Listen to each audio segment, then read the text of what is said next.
that we can see you.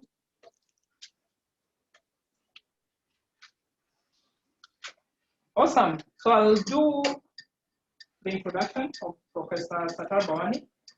He's currently based at Singapore. We normally use him for some of our Singapore programs. He's the Managing Director and CISO Master Executive Coach with EDA, Executive Development Associates, currently in Asia Pacific. He's also the Chief Executive Officer of the CEE, Center for Executive Education. He's a strategic partner of CEE in offering the suite of executive development that are solutions to the marketplace. Prof. Bawani is also the first co-chair of the Human Capital Committee of American Chamber of Commerce in Singapore. He's also a member of the Frontier Strategy Group's Expert Advisory Network, advising CEOs and CHROs of global and regional organizations on human capital and talent management issues in Asia Pacific. He has over 30 years international business management experience, including 15 years in executive coaching, group facilitation, and leadership development and training with global management consulting firms. So I'm definitely hoping Prof will touch a little bit on CEO succession, as much as that is not his what he's to facilitate today. But now that that's part of his experience. So Prof, welcome. I hope you can hear me. Can you? Yes, no problem. I hear you. Yes.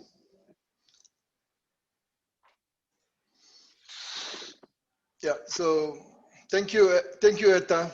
Thank you, Godfrey. A very good morning to all of you in Kenya, in Mombasa, I believe, and welcome.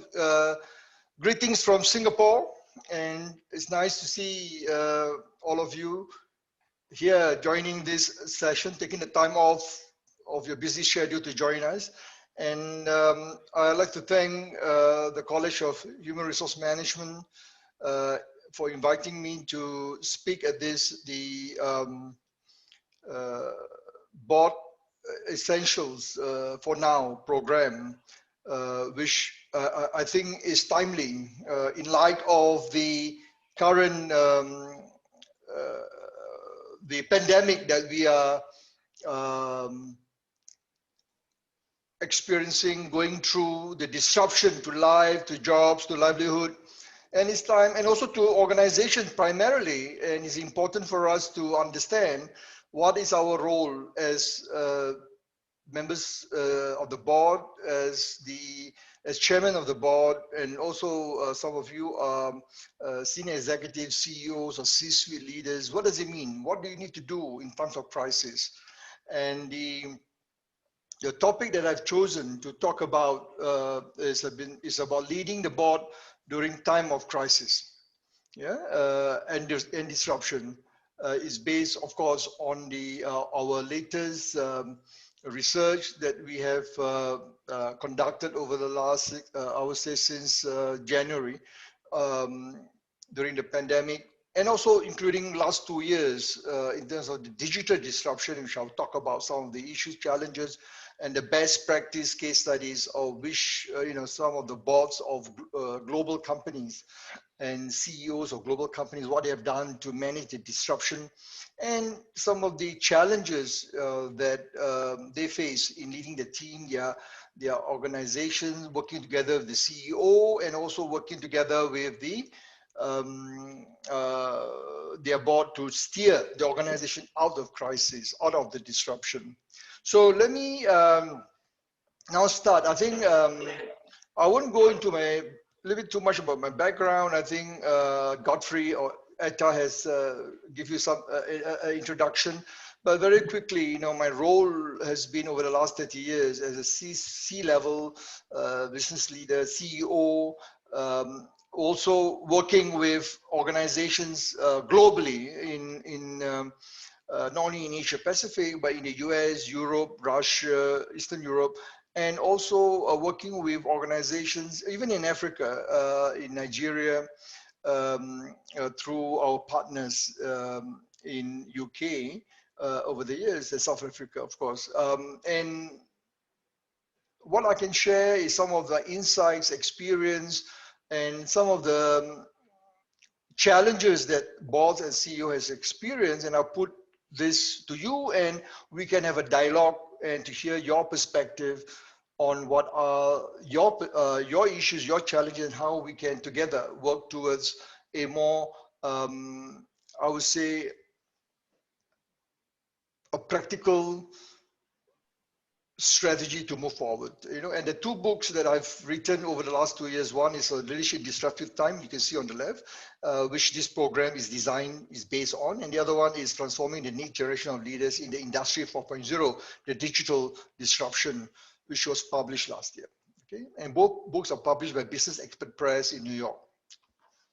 And the books has been endorsed by global thought leaders, CEOs, Marshall Goldsmith, who's world's #1 leadership thinker, and also from IMD, Professor Howard Yu, the leading authority on innovative, as an innovative thinker, a professor of innovation at the IMD in Switzerland. So they have endorsed and they have used this in their programs, both in the universities and also in the executive education program. Let me start very quickly on the topic of crisis management, demystifying crisis. And all of you will have received the pre-work that Godfrey or the College of HRM have sent to all of you to read, and this is all part of the package that we have provided for you to have a better understanding what is exactly crisis, what is disruption and what is crisis, and what can we do to manage during this time of disruption. Yeah, so let me start with crisis leadership. So let me now ask you, you have to do some work. I'm going to have a series of activities and exercises that you will need to be involved with.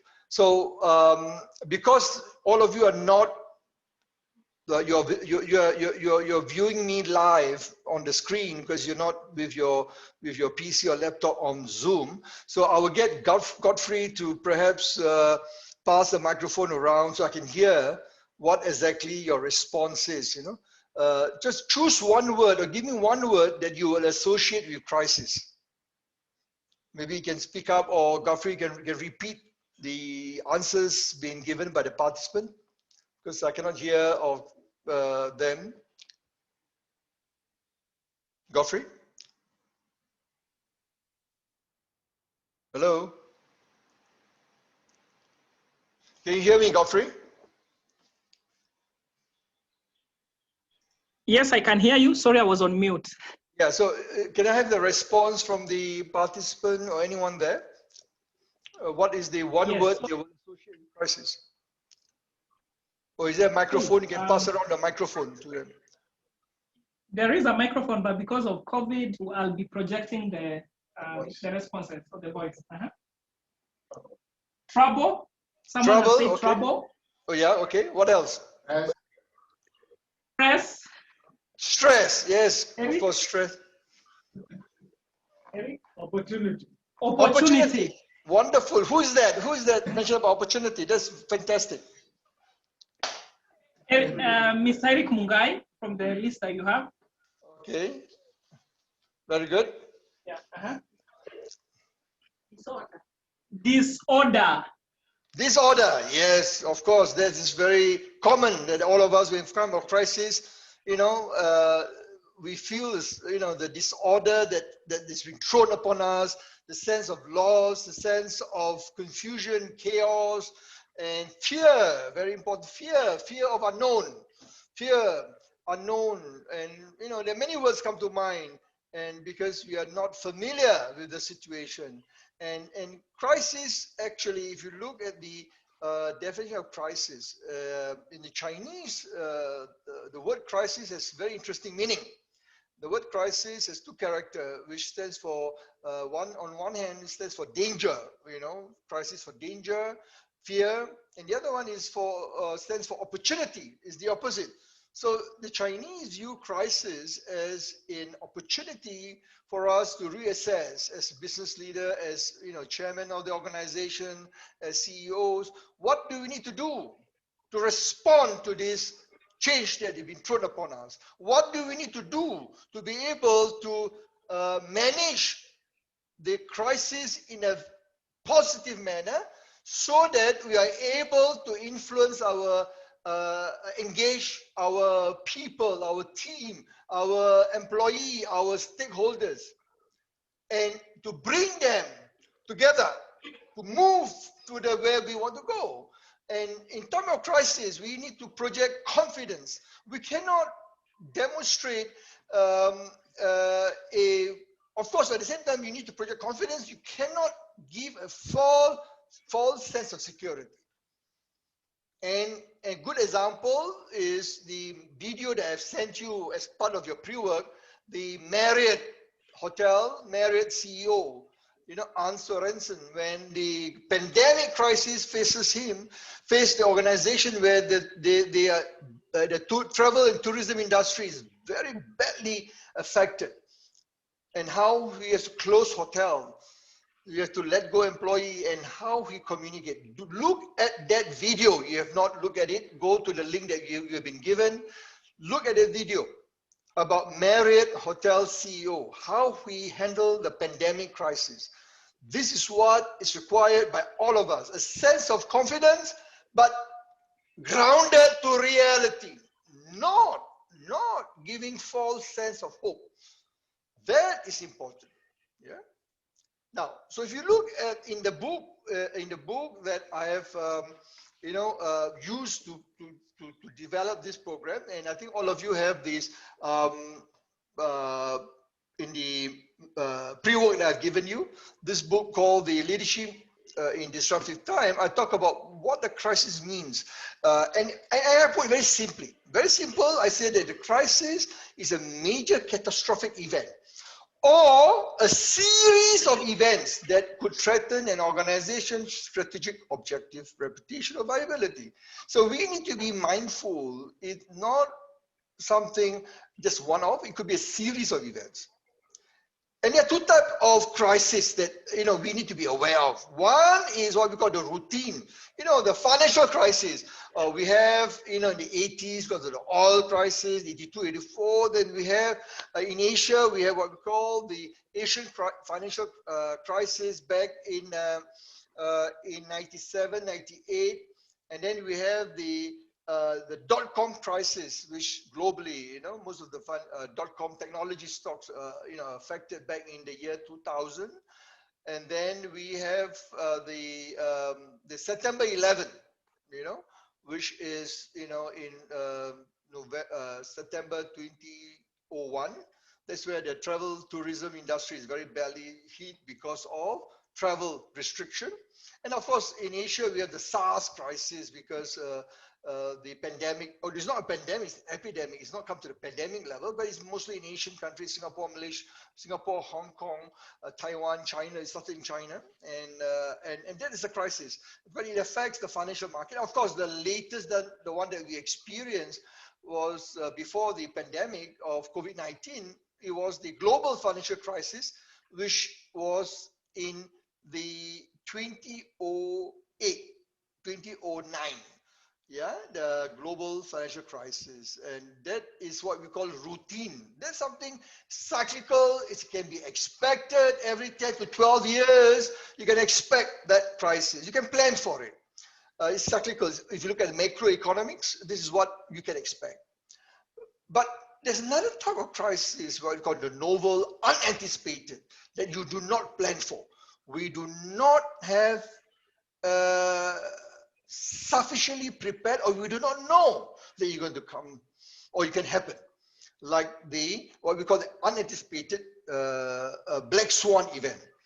And an example, first of all, before I give you an example of black swan, maybe you have heard, we all know swan primarily what we call the color of swan are usually, of course, white, and but in Melbourne, in Australia, you can find black swan. It's very rare. It's very rare, but you can find. So when you talk about the crisis, the black swan event is a good analogy to describe something rare, something unexpected, something can have a very severe impact on our operation, our business, and therefore we need to start understanding what are some of these characteristics. And when can we anticipate? Even if you cannot anticipate, what do we do to respond to this black swan event? That is more important, because you're going to have the COVID-19, what we're going through today. It is only one of the pandemic that we're going to experience in our lifetime. It's one in 100 years. The last time we experienced something in this magnitude is during the Spanish flu in the late 20s, early 30s. But even the magnitude, the impact on it, in terms of death, is far much more at that time, because the state of the quality of healthcare and so forth is not there. But today, if you look at the impact on business, on lives, livelihood, jobs, economy, social upheaval that the COVID-19 has caused is tremendous. You look at what happened now, the third wave in Europe. Look at what happened in America, and in Asia as well, in India. Some part, of course, China is very fortunate; they're very well controlled. Taiwan, Singapore is improving. Many countries in Asia are still going through, resurgence of these cases. So why? Because many of these leaders are not prepared, and this is something unprecedented. So when if I look at since it was discovered in December 31st. Well, not discovered. It was discovered much earlier, I believe, and there were conflicting reports about when exactly the Chinese government identified the virus. At that time, in December last year, it was a novel coronavirus, nCoV 2019, nCoV coronavirus. Before the name COVID-19 came about, was named by WHO, but back in December, there's a name, the 2019 nCoV coronavirus. And what happened at that time was it was unprecedented, because it was never been experienced. Of course, it's similar to the SARS in terms of the virus makeup, what they had back in 2003. But the Chinese government informed the WHO on 31st December, the last day of 2019, officially informed the WHO of this virus. And then on January 26th, the epicenter of the virus was in Wuhan, China, and the Chinese government locked down for quite some time, and the rest is history. We all know what happened, and the virus has spread to all over the world. Today, we have more than 40 million people infected, close to 43 million. And then we look at the crisis, the virus has spread. It took about 6 months to reach the first 20 million, but only 1 month, the last 1 month, to reach the next 20 million. So you see how fast, how rapid. It's unknown because it's unprecedented, because no one has any idea how to manage it. No one has any idea. The businesses are impacted. Look at what happened to airlines around the world. The aviation industry is decimated. You look at businesses, retail, worldwide has been affected. Travel and tourism. Countries that depending on tourists is badly affected. And this is going to continue. Even with the vaccine being going to be found by end of the year, vaccine does not solve the crisis. It's the vaccination as a process, if effectively implemented across the world, it would help to contain the virus, the crisis. In Africa, perhaps not as rampant as what you see in Europe and in other parts in Asia, but the thing is that the vaccination process is very far much important than the vaccine. The challenge we're going to face is this. This is the biggest challenge we're going to face. Countries, wealthy, first world countries, as the latest research I did, around 18% of the population by several large economy control or have been or have secured a location of vaccine from the vaccine manufacturer worldwide, for their people, for their population, for the electorate, for the residents. 18% of the population out of 55% of the vaccine going to be produced by early next year. So we are anticipating, like in China, there are 2 companies. In US, there were 3 companies. Russia, 1, but again, it's very questionable. And of course, Europe, there are many smaller in Europe, in UK and Germany and France and many other countries in Europe. They are all competing. But what is interesting, the crisis is this. We have a stage of ethical. Now, this is a question. It's an ethical question of practices by government in trying to control the distribution of vaccine. It's going to be a huge problem, depending who's going to be the president as we speak right now. Just before I came on air with all of you to join this forum, the President Trump, about half an hour ago, about 35 minutes ago, he was in the White House in the East Garden, just announced, that he won the election, even though election is not been declared, not fully counted. Now that is serious, because if the US government, whoever became the next president, is going to make a lot of difference, who's going to help to resolve the crisis. Because if it's going to be Trump, we are in for very, very bad times, very bad, right? Because Trump has proven, all of you know about the character, his belief in, and he has stopped WHO support. He's going against China and believes China, he called the COVID-19 the China virus. And it's going to be a lot of problem for all of us, because in the worldwide, of course, if Joseph Biden were to win, there would be some form of stability. And it's good for business worldwide because there will be normalcy back. The new normal will not be as upheaval as what we have experienced the first 10 months of the year under Trump administration. So he's adamant, putting America first. He is very clear in his, in speeches, even running up to this presidential election. So the crisis, the COVID-19 crisis that we are going through worldwide is unfortunately very tied into the political crisis in the US, and of course in many governments, because of the philosophy that they undertake, whether they believe that their country should be given first preference. And this is what Trump has, committed, and instructed some of the vaccine manufacturer in the US, that US will get preference, in terms of allocation of vaccine.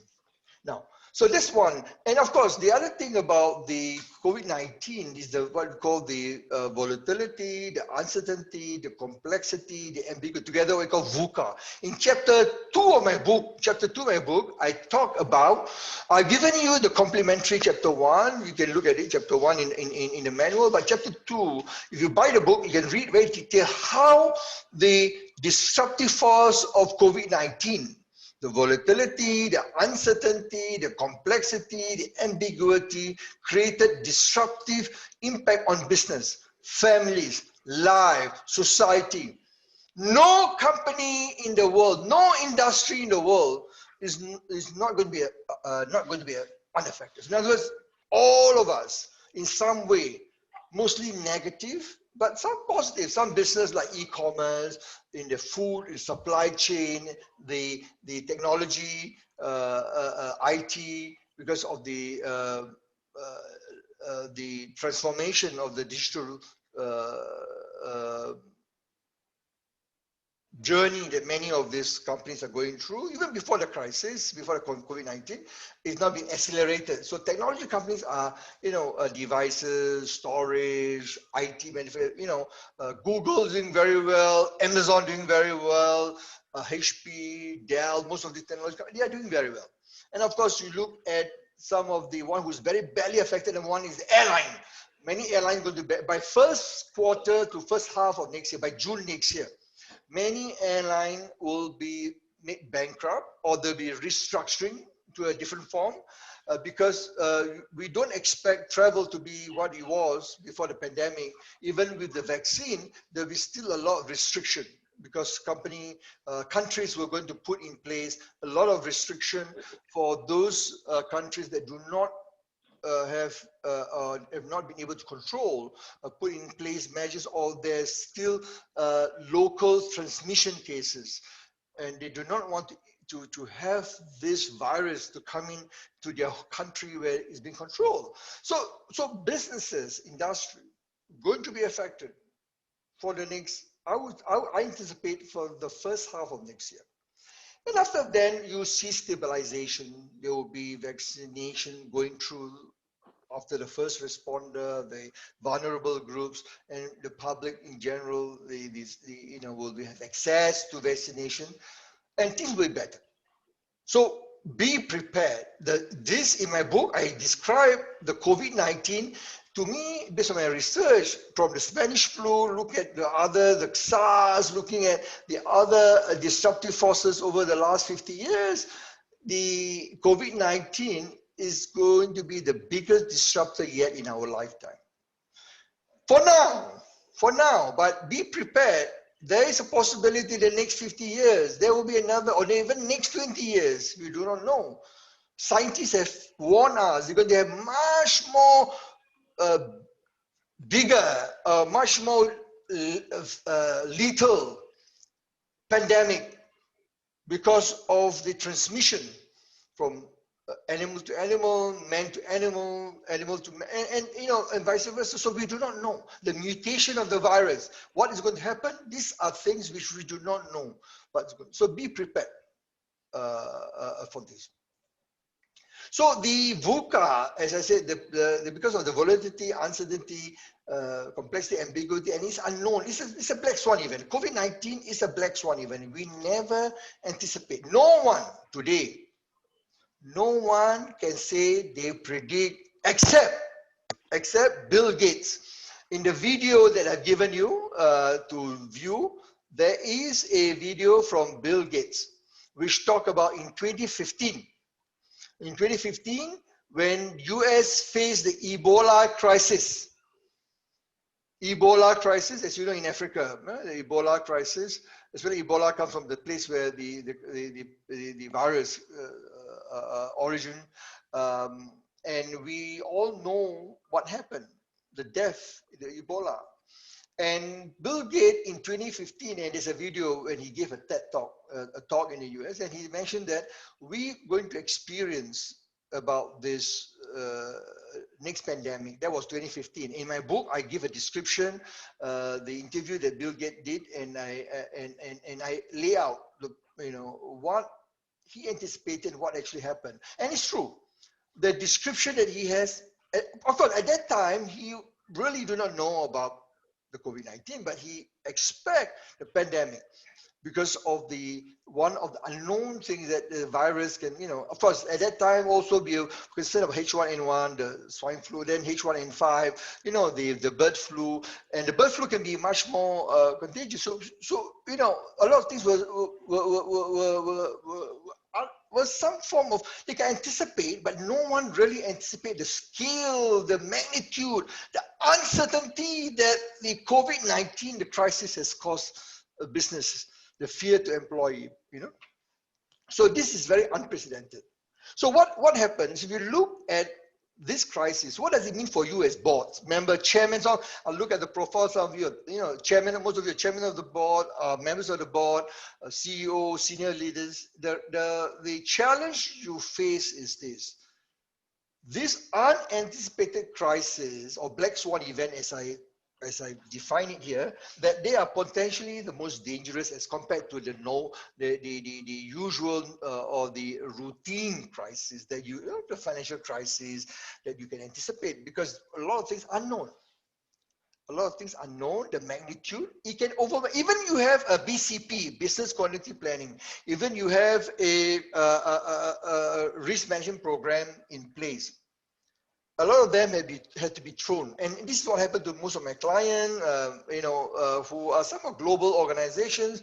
They have the BCP, they have all this put in place, but the challenge they face is how do we then reassess some of these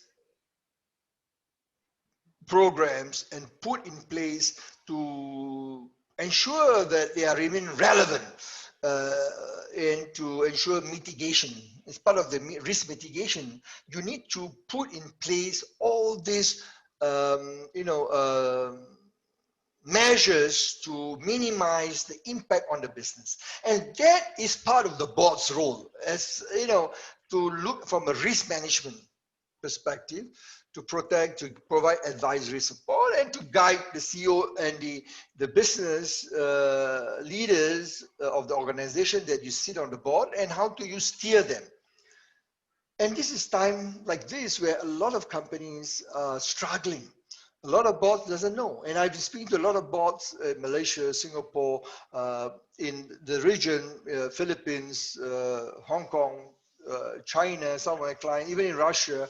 They are struggling. They are trying to learn. And of course, things are much better now as compared to when I started talking to a lot of my clients in February, in March, when many countries start implementing lockdown, part of the safe distancing, social distancing, or physical distancing measures to prevent the virus. And the lockdowns, travel restriction over the last 6 months in many countries, or even last 10 months in the case of China, has allowed organizations, government to learn more about the disruptive nature of the virus. And we need to be prepared for far much more worse pandemic and much more worse crisis that would impact on our organization. It may not be just pandemic or epidemic or like COVID-19. It could be other form of crisis. For example, it could be crisis as a result of climate change policies. Climate change is one of the most profound impact, the climate change crisis, which regrettably, Trump, when he became the president in 2017, when he assumed the presidency, officially 21st January 2017, he decided to withdrawn from the Paris Climate Accord, which is very regrettable. And of course, the first thing that Biden, if he becomes the president, he's going to re-enter, rejoin. And same thing, many others initiative that President Obama, his predecessor put in, and he's going to, Trump has reversed, and now Biden now was Obama vice president. He's going to look at reinstituting that. So there's hopefully some normalcy. Things would help organizations, companies, worldwide, or actually those who does trade in the US.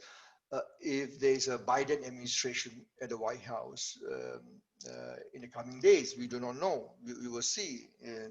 But this is the thing, you need to be prepared. What can we do if things does not work out? So in your pack, I've given you the last paper. The last paper that I've given you is called the Crisis Management. It's the latest. That's why this is the latest. I got the permission to share with you this from PwC, and it's called the Crisis Management in the Age of Disruption. Now, what does it mean? Here we are looking at a multi-pronged approach. Boards and CEO have to look at. It's a very strategic approach. I won't go into the details. You have the link there. You'll be given the slide. The slide is in a manual that after this, the College of HRM will send you the link you can download and so forth. But the paper is there. I've given you the paper during the pre-work reading. So I won't go into all the description, but I want to tell you a few. I will pick up 3 things that I think I want to highlight very specific that you need to be mindful. Is number 4, which is managing issues within the crisis management framework. Whatever framework you have, whatever framework you're using, look at the issues head on. You need to be able to understand the current framework. Is it remain relevant, or will it be still relevant to help you to steer the organization for the future, to face future crises? So that's number 1. I think number 2, we need to be prepared to do it now.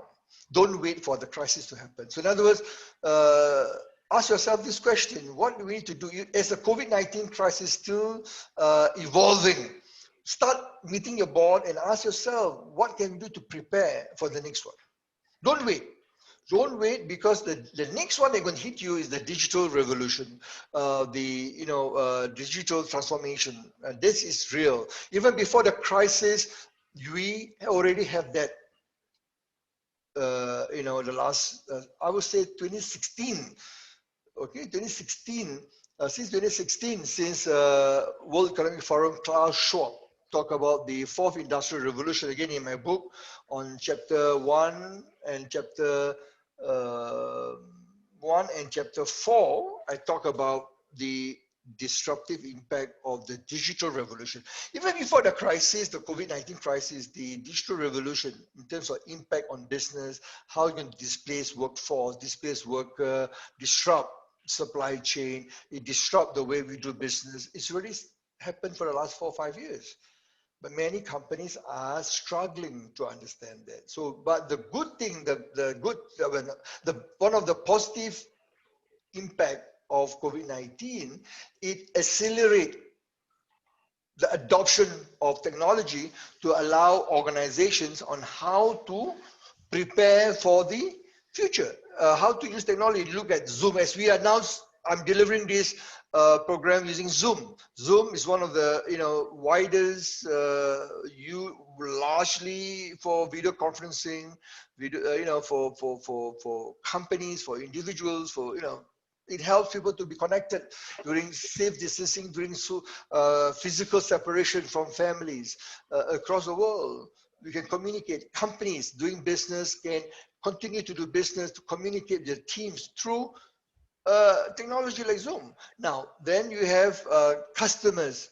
How do you communicate with customers? How do you ensure delivery of services using the e-commerce solution, Amazon Web Services? Look at Google services. You look at what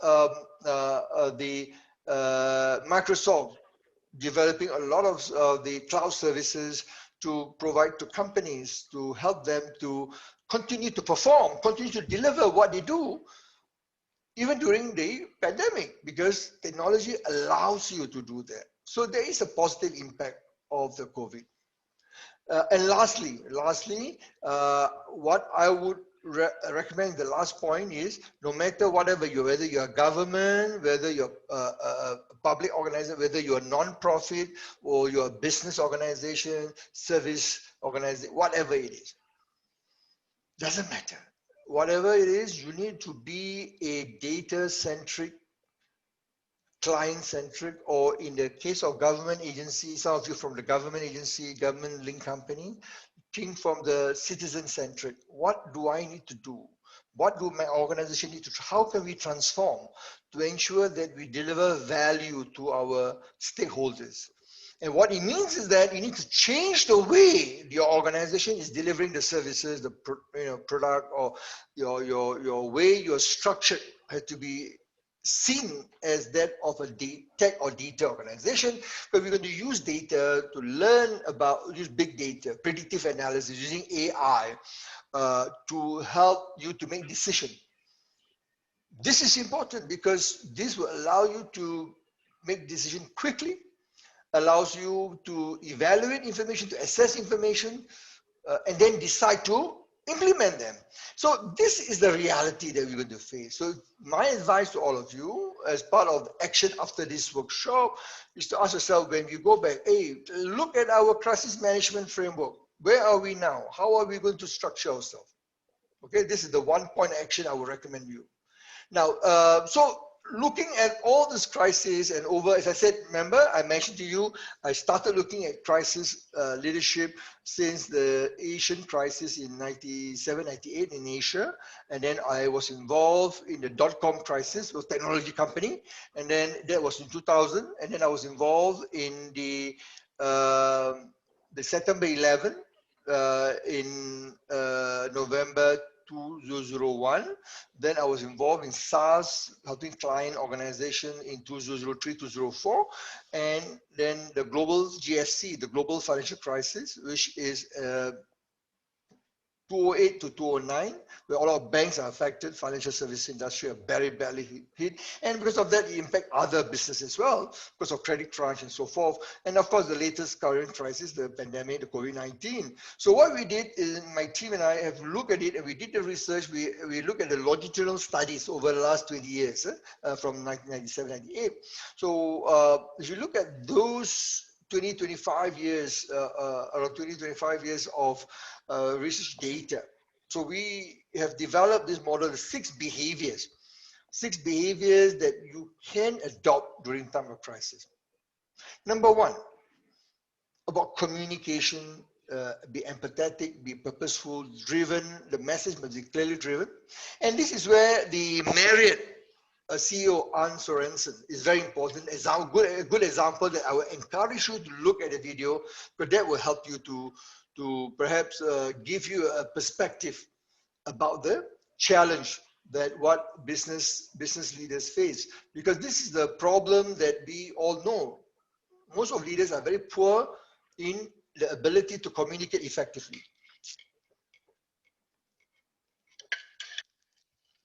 Second, how can you be resilient in times of difficulty, crisis? You need to be calm. You need to be compassion, demonstrate understanding.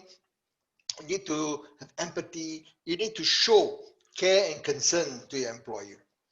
And I think the September 11, you look at, a lot of people will not experience, nobody, look at the terrorist attack.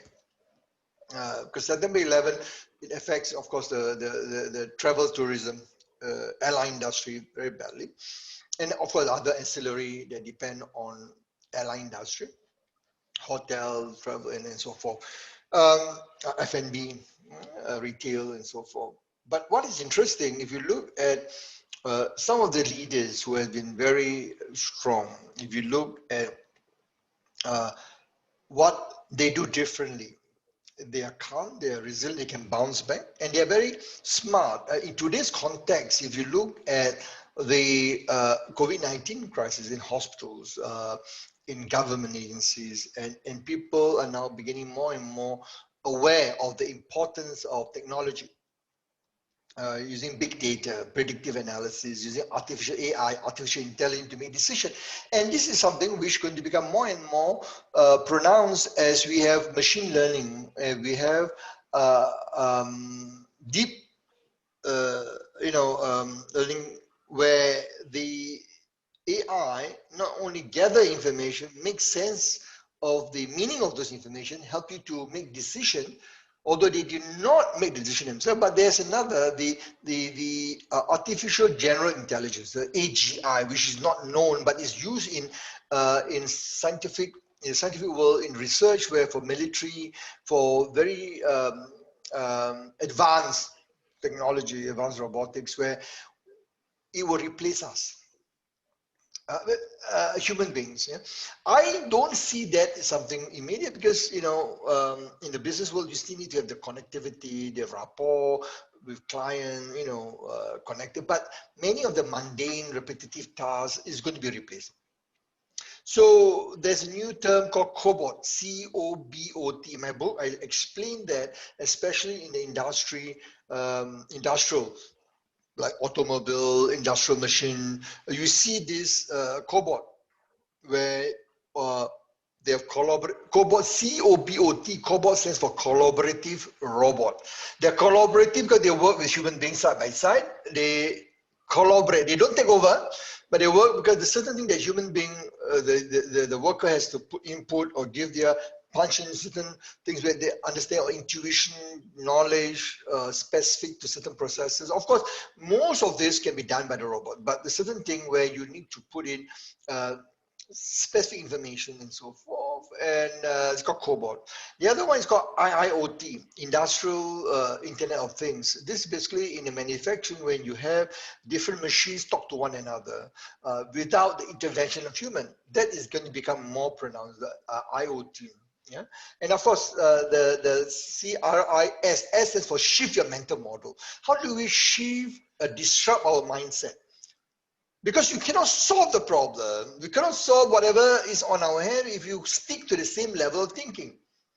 And there's a saying by Einstein to the effect they're saying that you cannot solve the problem with the same level of thinking that created it in the first place. A word to the effect. It's trying to say that the problem is created at a certain level. Your mind, you see things in a certain way, but you cannot solve the problem if you rely on the same way of thinking. So the question is this: can you disrupt your mindset? We call it disruptive mental agility. Right? And then you need to be inspired, like merit. Again, come back to the merit example, the CEO. How do you be courageous, you persevere, you inspire trust? People are fear, the employees are fear, customers are fearful, they do not know what's happening. There's loss of sense of control. They used to do certain things, now they don't have any control what they do. Things are different. So how can you as a leader, as a board member, chairman of the board, the CEO, inspire your people? Your people is very important. Always remember this, PPT. People before process and technology. Technology is only an enabler. Always put your people first. A good example is Starbucks, Howard Schultz. In my book, I talk about Howard Schultz, how Howard Schultz, Starbucks chairman, CEO, and founder, how he transformed Starbucks by focusing on the people at the front line, people, the employee, ensure that they have the medical benefit, medical support, the emotional support, providing them with what we call the emotional wellness, employee wellness. And that, interestingly, not only for the full-time staff, because Starbucks hire a lot of what we call the gig workers, people, the young, or we call it the contingent workforce, part-time, work contract staff. They're not full-time staff, but he treat them like the full-time staff because he believed on the concept of what we call the new deal of work. In the human resource, we talk about the changing world of work, or the future of the work as we see it in the next 10, 15 years, 20 years, by the year 2030, 2040, 2050. The way, and it's very likely that you have very little full-time staff. Very little, most of them will be contract staff. But how do you manage that? How do you rely? And you have Gen Y, Gen Z, which is born 95 to 2010. They are going to come into the workforce. They're going to be very different. So how do you manage it? And that is very important. Yeah. And lastly, set the recovery path. You need to be able to know where do we go from here? How do we plan to move forward? What is it that we need to put in place? What lesson have we learned in the past? How can we prepare our people for the future? So where we were, where we want to go, and the next one is, which you, all of you, the board and the senior leadership team, how do we get there? So it's not only enough to talk about your plans for the future, but you need to demonstrate how do you get there. So this is basically what I call the crisis management model. So before I move on to the next part, so this is the first part about crisis. I'm going to want to move to disruption. So is there any question? Let me just pause here. Any question?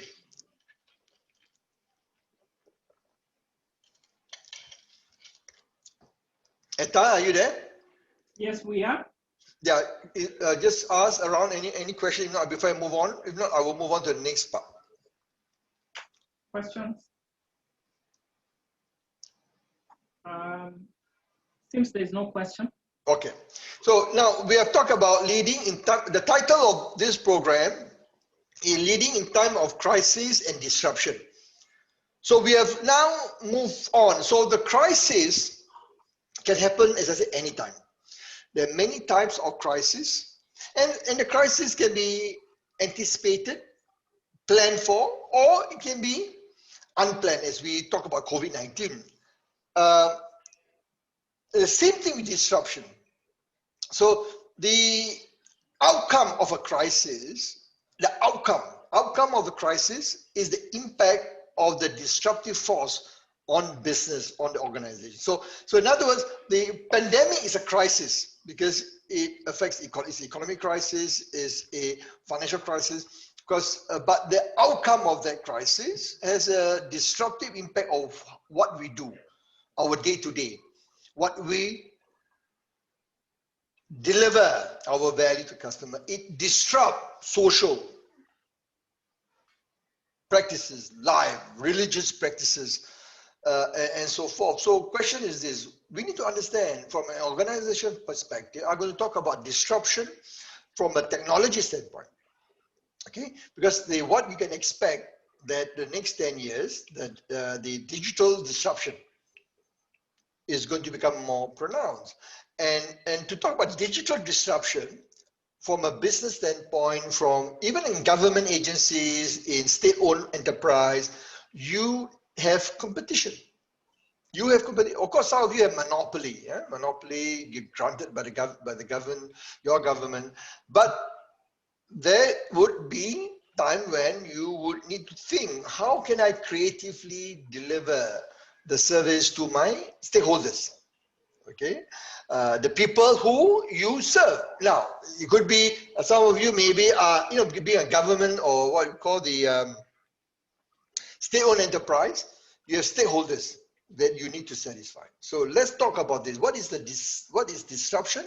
What is disruptive innovation? So now I'm going to ask you again. So now, give me one word that you associate with disruption. Meta, can you just collate a few responses so that I can comment? Okay. Chaos. Chaos. Fail, yes, fail. Did I hear correctly? Fail.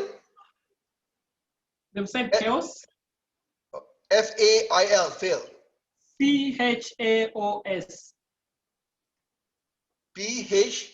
C for cat. Oh, fail, yeah. Chaos. Oh, fail. Okay, yeah, okay. What else? That's the thing about technology. Because you cannot see, you cannot hear. That's the problem. Yeah.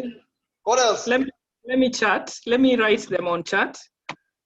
You can use the mute. So the what do you call it? The chat. The chat. Yeah. So that's the first word. The second. I hope you can see the chat. Yeah, I can see. Let me see now. Yeah, chaos. Yeah, one. Yeah. Yes, chaos. New ways of doing things. New ways of doing things. What? One word. Okay. New way. Okay. One word is innovation. Okay, innovation. Okay. What else? Yeah. Anybody else? Anybody else? None. None. Yeah. None means no other response. That's what you mean. Yes. I'm a little bit disappointed. I thought all of you would have come ready for a lot of challenge for me.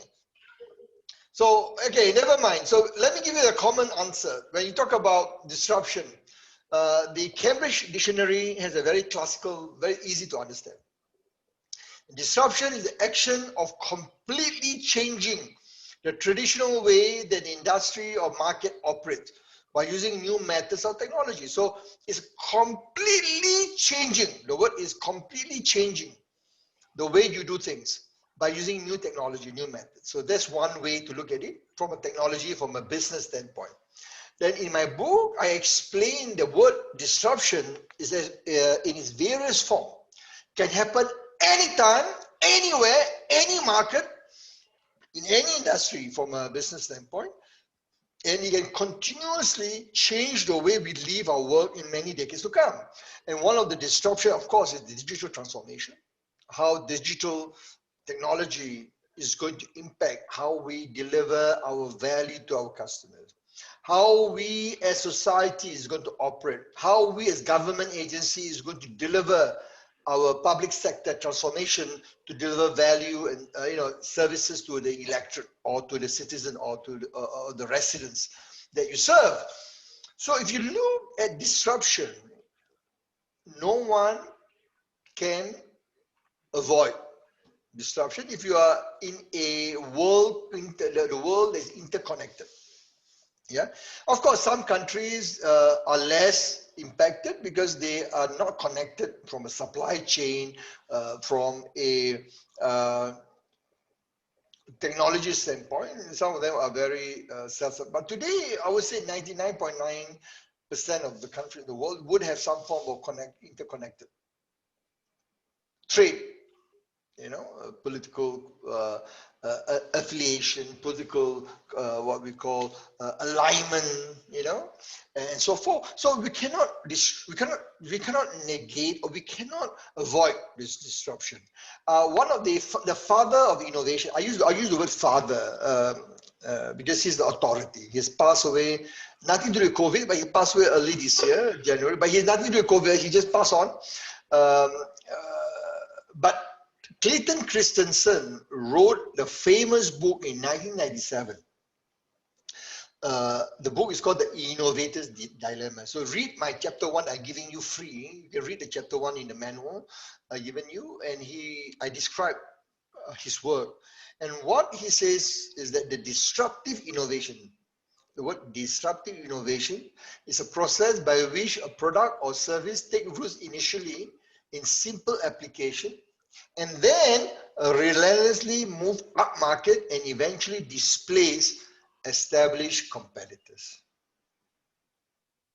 So listen very carefully, because I'm going to have a quiz in the next one. The next slide is a quiz. So what he's saying is that, so normally when you have companies, you have big established organization doing very well, and then you have smaller startup entrepreneurs coming in. And what they do, they will start small, they go in, they offer something simple, they go after your customer. And what happened was, all these existing players, established market leaders, they will move up from a small, lower end market, they move up to higher end market, they want to go after the lucrative market. Once they move up, what's going to happen is they will tend to forget the smaller segment. And that's how the innovators, the disruptors will come in and penetrate and demonstrate their value to this smaller market and take away slowly the market share of the bigger competitor.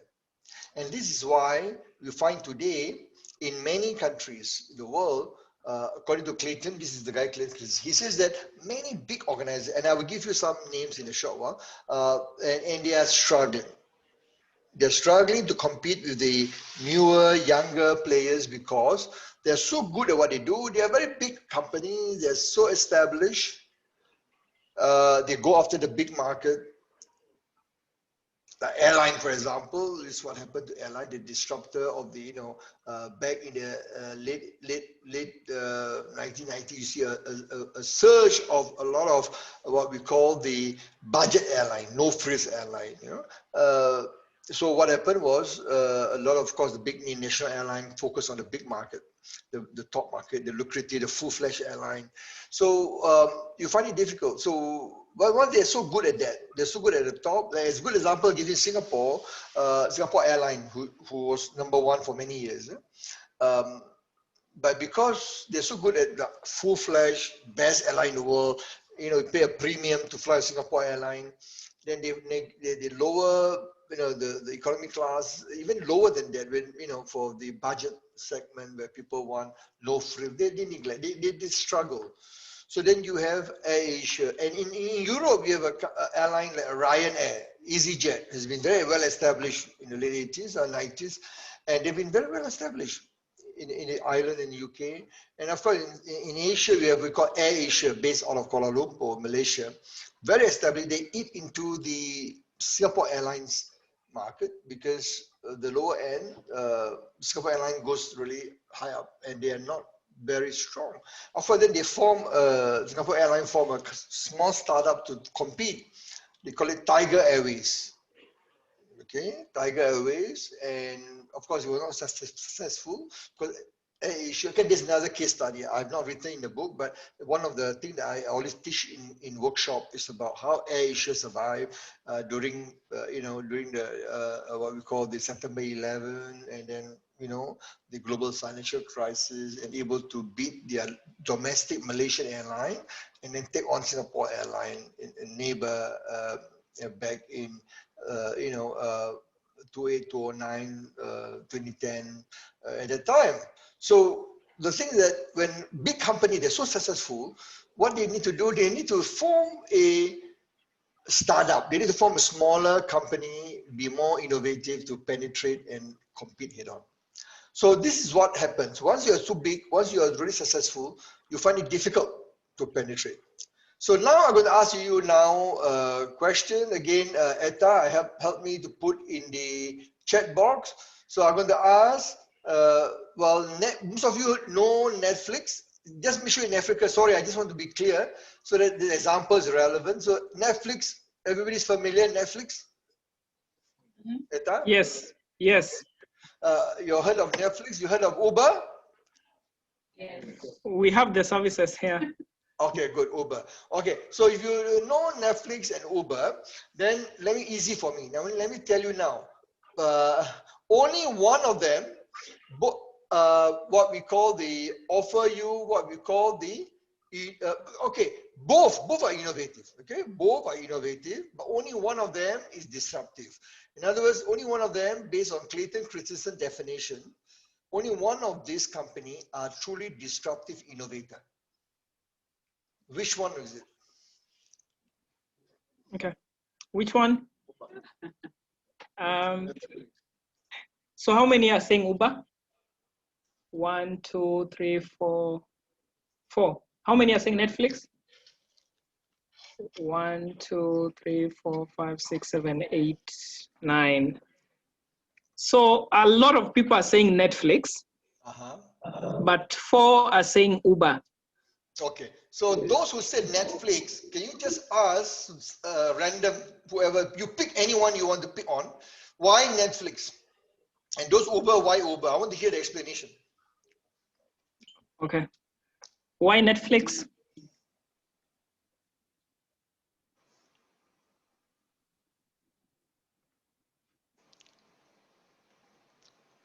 I think the ability to have movies. I think that's what I understand Netflix to be at your fingertips. As opposed to going to that movie, the concept of the normal movie house has died. Yeah, the concept of movie house is dying, or the cinema as we call them is dying. So that makes Netflix a disruptor. Okay. Yeah, let me hear from the Uber guys. Okay. People who are for Uber. Why is Uber a disruptor?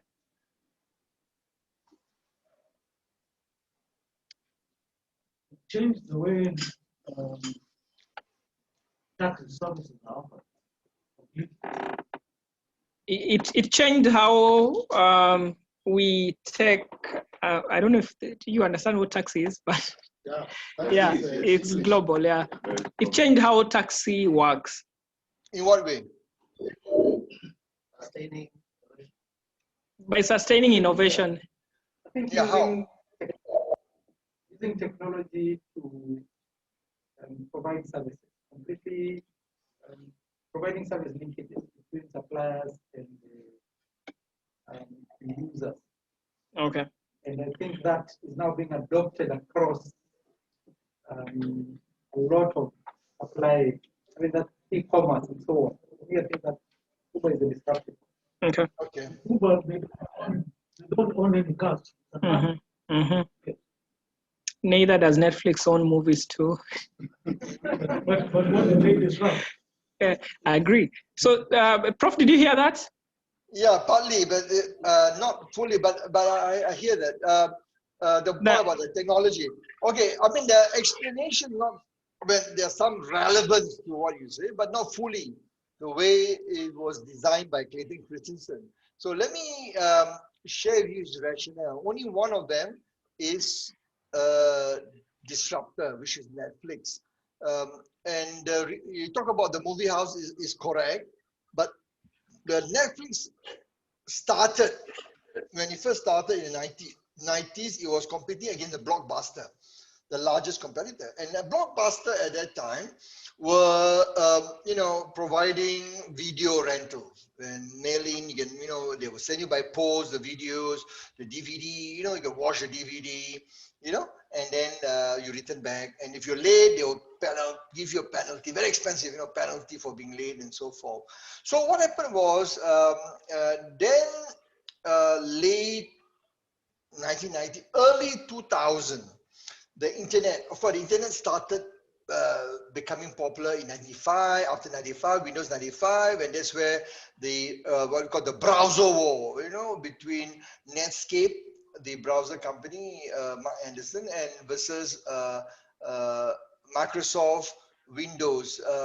We call it the Internet Explorer, IE. So that was 1995 when they introduced the Windows 95.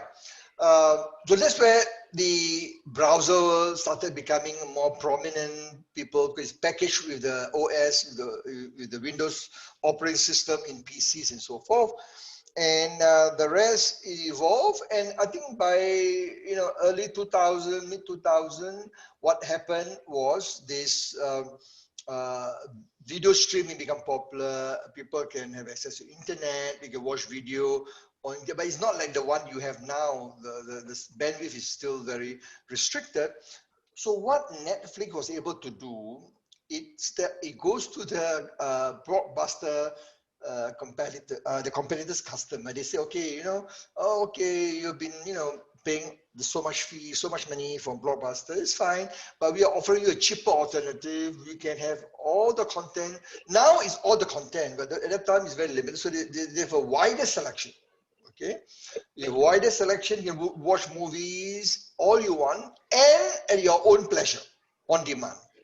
A very low price and on a multi-device. In other words, you can use your phone, on the PC, connected to the TV, whatever. So they really transform, they disrupt. They totally disrupt the Blockbuster, or the at that time was the video rental business, and of course they disrupt also the cinema. You're right, movie house and cinema, because what they are saying is that, of course, the movies, the cinema normally has the latest movies that you see launched by the Hollywood, most of the brand, whether MGM or Sony Pictures or whatever. Yeah.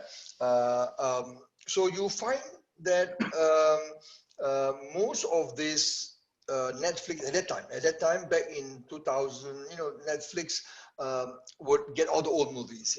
They will put it on their platform. You can subscribe a fixed fee, $10 per month, all the movies you want. Of course, now they're disrupting again, and Netflix actually is disrupting because of the pandemic. They're so successful. People stay at home. What they do? Watch movie. What can you do at home?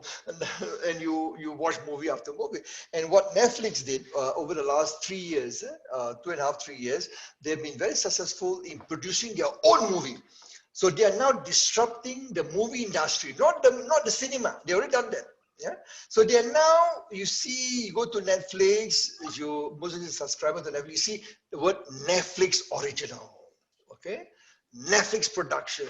So all these movies are produced by Netflix, are funded by Netflix, and they are competing against all the big names in Hollywood. Movie house, I mean the production house, like as I said, MGM or 20th Century Fox, Sony Pictures and Mirama and so forth. So the question is this: what are they doing to do? And some of these movie companies are threatened. Of course, they looking at Netflix was so successful. Amazon want to do everything. And Jeff Bezos, if you look at the video yesterday night for you, I just uploaded some last night. I uploaded some videos for you with the link that I given you.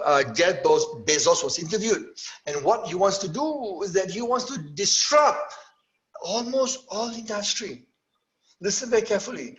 Jeff Bezos, Amazon and Google, these two names are going to conquer everything in the world. They want to be involved in everything. And I'm more concerned about Amazon than Google. But Amazon, now the most profitable company, and Jeff Bezos, the world's richest man, he wants to disrupt in every single part of business. They have a company called AWS, Amazon Web Services, which provide cloud computing, for company, and they're going to disrupt. They're going to compete in Google, Microsoft, cloud service, IBM cloud service, so HP cloud service. So they are the biggest disruptor, Amazon, and this is what's going to happen. So be prepared to see what's going to happen. And Netflix as a disruptor is being disrupted by Amazon. Amazon Prime Video, that's the company they have. And then, of course, the other NBC have a series, and Apple TV, Apple has their own. So they're all trying to compete with one another. Now, why Uber is not a disruptor? It's very innovative, but what Uber did very well, they look at taxi company, people, passengers are very frustrated with taxi company because you have to wait for hours to get through the line. Sometimes you have to wait, you call up on the phone to get all this company and you get very frustrated. Why? Because you have to wait for so long. I can't get through. Phone keep on ringing. So Uber is smart. So what they did, okay, fine. Let's go look at how to make it convenient for the passengers, for the customers. So they came up with this software which allows you to use a mobile phone. So the mobile phone is a platform. It's a platform where you can then book your taxis and you can pay direct, you can communicate with the driver get to know you, you get to know the driver, the profile, it become a very personalized. Yeah. So they are a platform provider. Yeah. Just like Alibaba, which is Chinese Jack Ma for Alibaba, the platform where allows you to buy and sell from individuals C2C instead of B2C. And the concept is not new because eBay has been doing that. Yeah. So Alibaba make it simple, easier, and the transaction seamless. Even funding, they even provide funding, payment. Alipay, compared to PayPal. So there are many things that I think technology has allowed all the smaller companies, a startup, to provide quickly, to ramp up and quickly become a disruptor.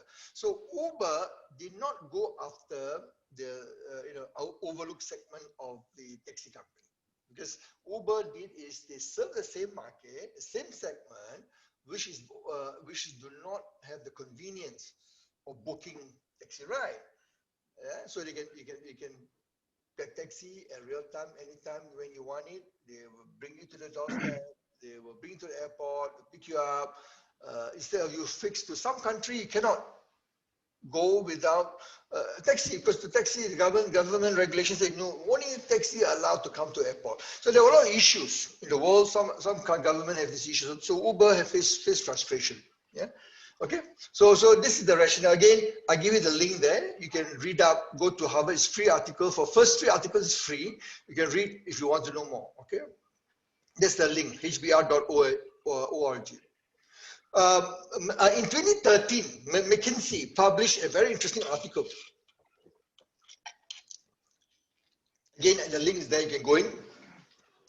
What is interesting? Back in 2013, they expect by the year 2025, there will be this 12 technology, the disruptive technology is going to transform economy worldwide. And what happened was they look at about 100 companies, and these are the top 12. But actually, that was 2013. Now it's 2020. You look at all of them, it's all actually before 2025, they're all becoming a reality. Mobile internet, you all are using, I'm sure. Of course, some parts of the world, Europe, US, in Japan, China, now even 5G, the latest 5G. So it's something we already have it. Yeah?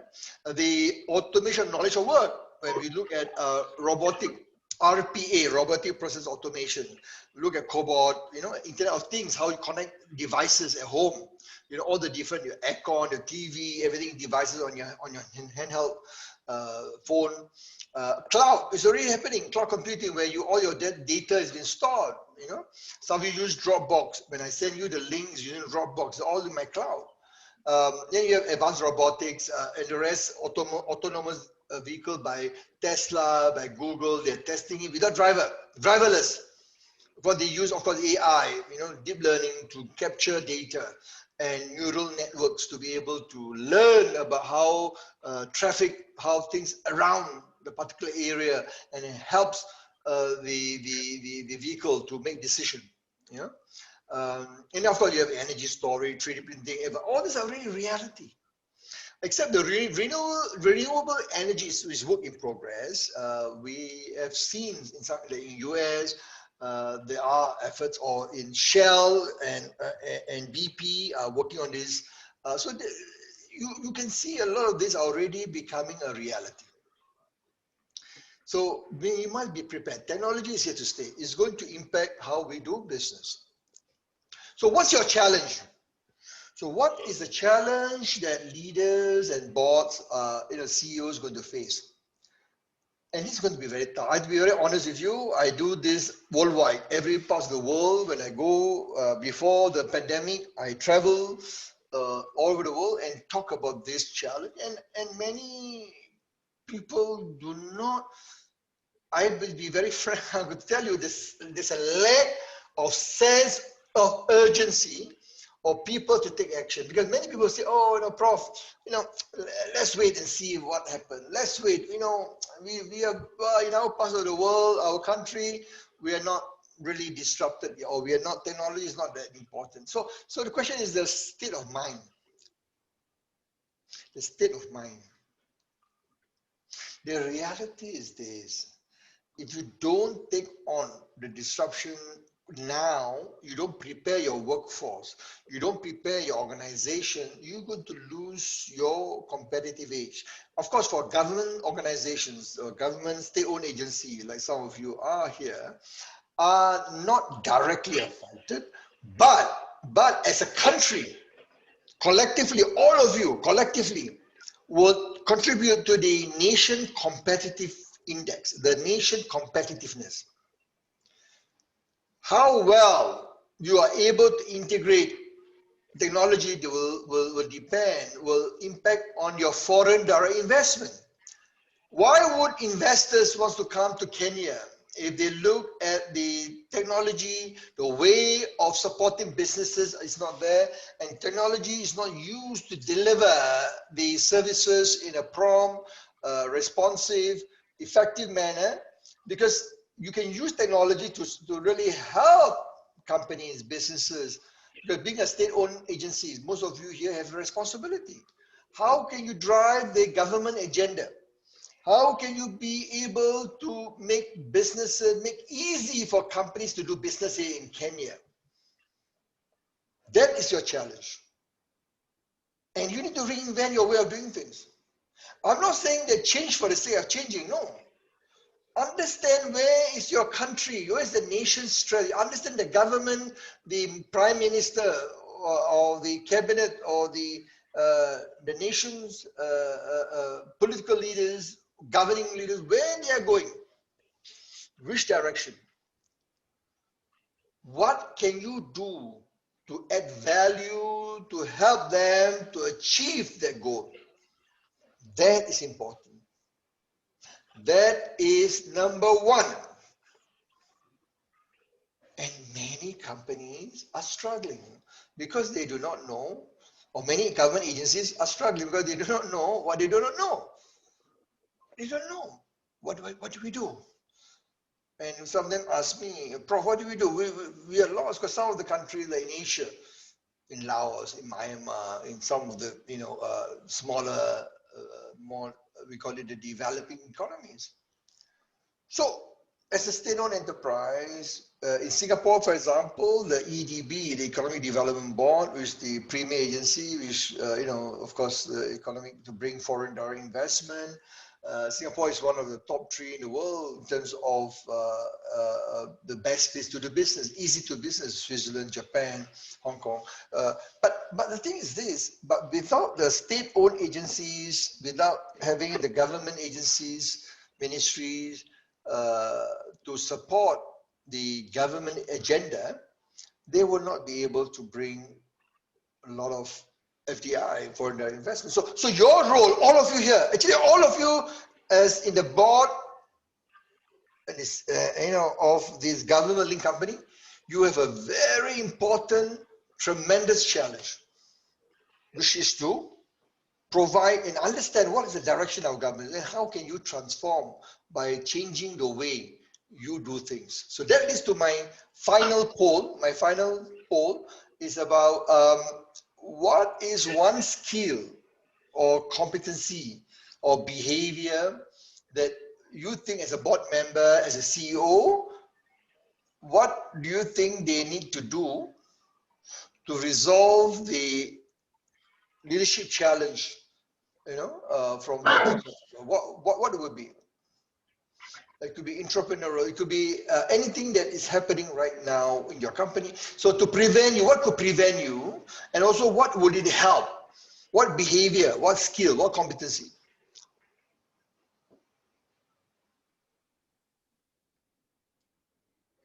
Can we, Esa, What skill?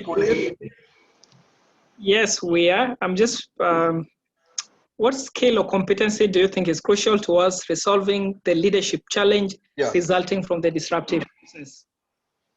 Yeah. Pardon? To be innovative. Okay, very good. Okay, but to be innovative is not really a competency is a skill. Like communication. Creativity. Yeah. Creativity, very good. Yeah, creativity is good. Yeah, good. Yeah. What else? Critical thinker. Critical thinking. Very good. Excellent. What else? Developing strategic intervention. Developing strategic innovations. Strategic innovation. Okay. So yes. Strategic, the word strategic innovation. Okay, the word strategic, okay, fine. But it's similar to innovative, the earlier one. Okay, what else? What else you think? Flexibility. Flexibility, okay. So these are correct. These are some of the things that I talk about. So let me now give you some insights into what you need to do and how you can lead the board and the CEO. One of the things that in my book, I look at many companies, there are many case studies. One of them, the best bank in the world, which is the Digital Development Bank of Singapore, DBS Bank in Singapore. They're the best bank in the world for digital. The other company is Starbucks. We all know Starbucks. We drink the coffee. And then we look at, for DBS in Singapore, which is the world best digital bank, is a guy called Piyush Gupta. He's a CEO, and how he worked with the chairman, Peter Sia, to drive success. In my book, chapter 5, I explain that. And I give you an excerpt of that in your pack manual. I've given you a pre-reading. Starbucks, Howard Schultz, again, he managed disruption very well. And Microsoft is a digital group, Satya Nadella. Satya Nadella, who is the third CEO. He's a far much better CEO than Bill Gates, the first one, and second one, Steve Ballmer. Yeah? So if you look at all, there are many others companies, but if you look at all of them, what is competency that they are so good at? I managed to collate worldwide, and over 25 years of research that I've did in leadership development, I compare against the disruptive environment, against the emerging economies, different leadership. So to be successful, I call it the disruptive leadership competency. There are 6 behavior. Okay, 6 behavior. What I believe is critical is to be able to understand what does it mean. So if you look at the challenge that we face in organization today, we need to revamp, restructure our way we develop leaders. So as a CEO, as a chairman of the board, you need to decide the successor to your CEO of the organization. So when the future CEO you want to identify, you want to hire, make sure you assess them based against this, and we can help you there. What you need to do is understand first, because you need to get a book, and I describe very detailed in the book what are these competencies. Yeah. So number one is called disruptive mentality. Now, what do I mean by that? The disruptive mentality is with regard to the way you think. Is the innovative driven. Okay, you need to change your mental model. And this is the problem that a lot of us are going to experience, because we like to continue working the way we have been working, right? Most of us do not want to change. Why? Because I'm very comfortable. When I ask people, what is it? Why are you doing the same thing again and again? Oh, they find it difficult to adjust. They find it difficult to shift their mental model. So number one, you need to think innovative, find new way, think out of the box. And how can you disrupt your mental model, disrupt your way of thinking? That's number one. Number two is to solve problem. You need to have visionary and entrepreneurial skill. This is why I mentioned entrepreneurial challenge. The word I mentioned entrepreneurial or intrapreneurial. Sometimes some books use the word intrapreneurial, means for non-business. What you need to change is your solving problem. You need to think out of the box. We always say, we always say this. We always say, when you want to solve problem, you must think out of the box. Actually, the right thing to say, in my view, is when you talk about disruptive environment because of the digital transformation, you have to ask this question: what do I need to do differently? And most importantly, the question is, how do we then transform and think there's no box? Now, the box is just imaginary when you have problem. So think that there's no box. In other words, don't say think outside the box. Don't even think there's a box. So that is a challenge. How do we shift? Because you always, our frame of reference, our mindset, we tend to restrict ourselves to a certain way of working. And there's nothing wrong with that, because, what worked in the past. And, the problem is this: we tend to rely on what worked in the past, what we have done, and then we start relying on the past. Okay, it may not help, and I'll talk about that in a short while. So that leads to the third one, which is called the cognitive readiness. So how do we ensure that we are able to develop our mental agility? Now, what do I mean by that?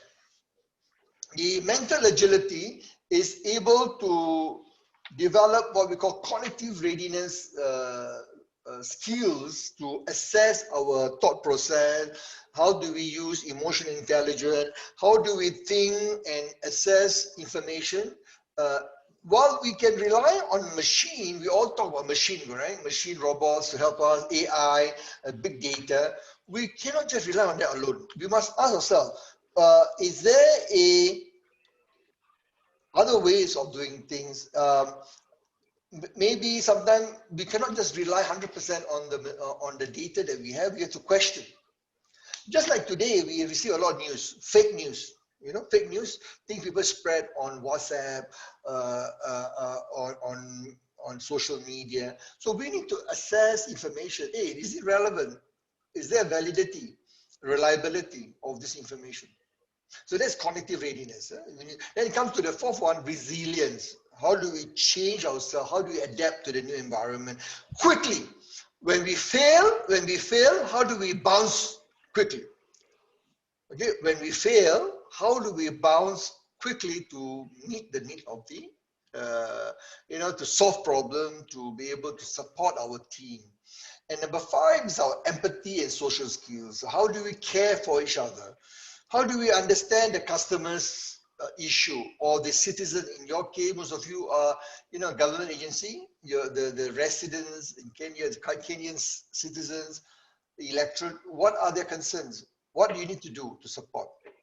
And lastly, of course, is very important for results. Even you're in government agency, you have certain KPIs, certain goals you need to achieve. Because you need to be very clear what, as a leader, your role in a disruption, you're going to be very customer focused, very results focused, very numbers driven. How do you able to achieve that? So together, I call it the disruptive digital leadership competency. So in my book, on chapter 6 of my book, I have very much detail. I lay out what you can. It's like a playbook, you know, like a toolkit. If you read the endorsement that I given you earlier, you see all the leaders who have read the book in June, July before it was published. They said it helped them to prepare what we call a game plan.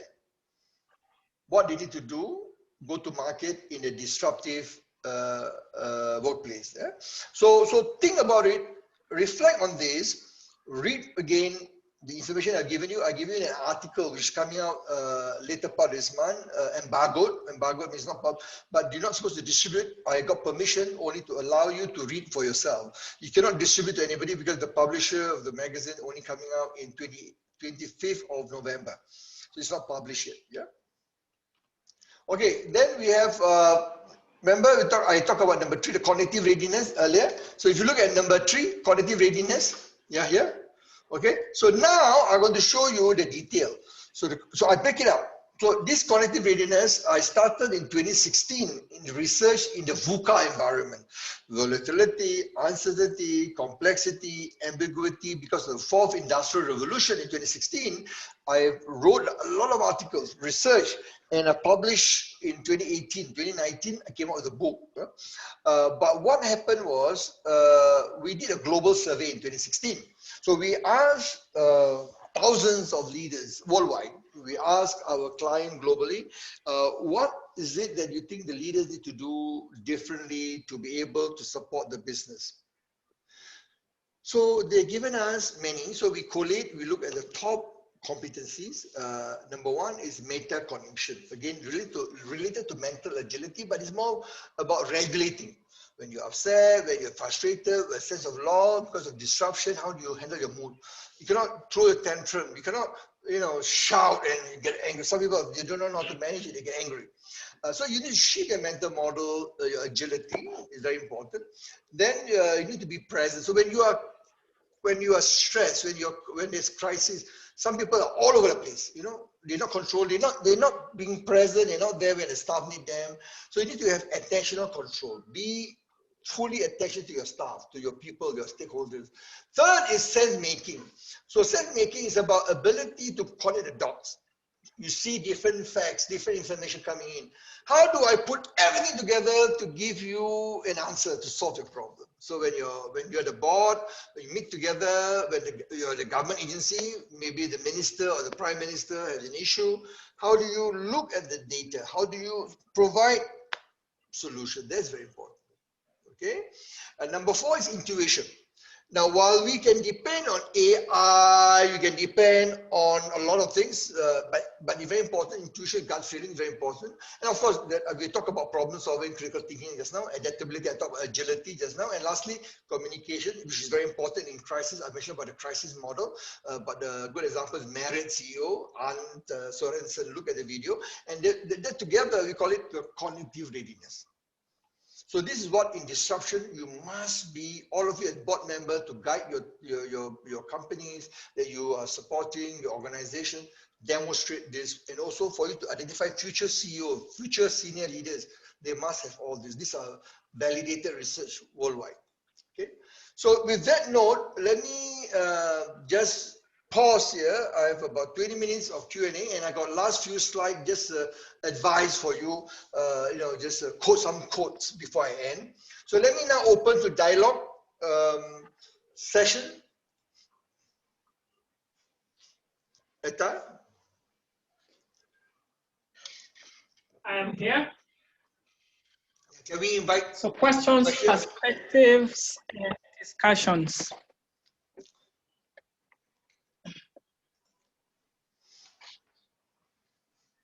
Any question? Questions? Yes, there is. Yeah. Okay. Let me have different cultures. Okay. On the board. Okay.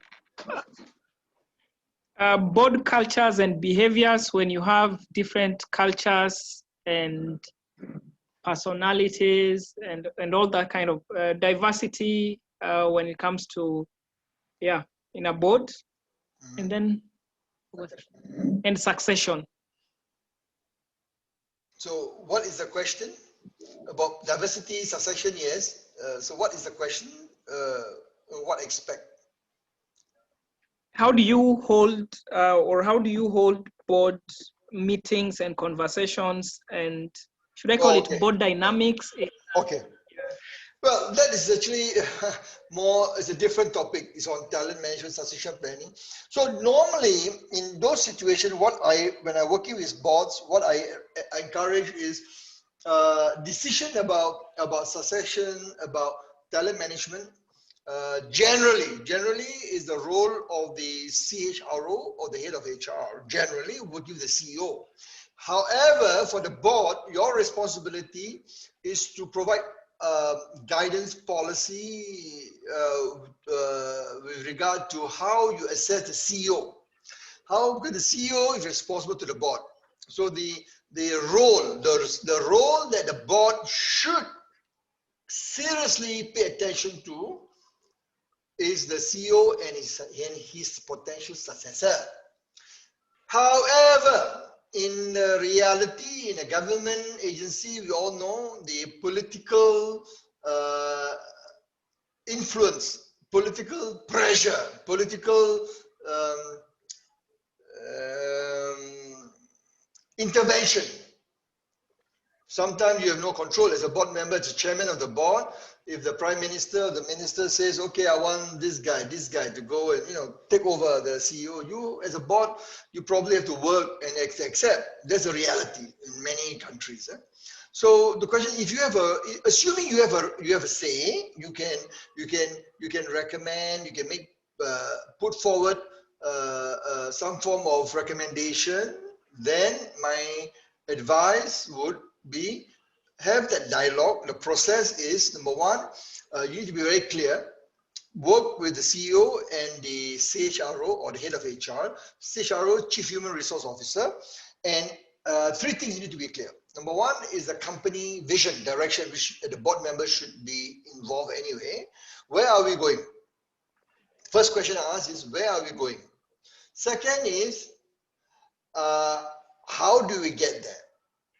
Okay, how do we get there? In other words, you say you want to be, the best government agency, to be the best provider, whatever. How do you get there? So some of the strategy is to put in, of course, infrastructure. You want to put in pay policy, the best pay policy.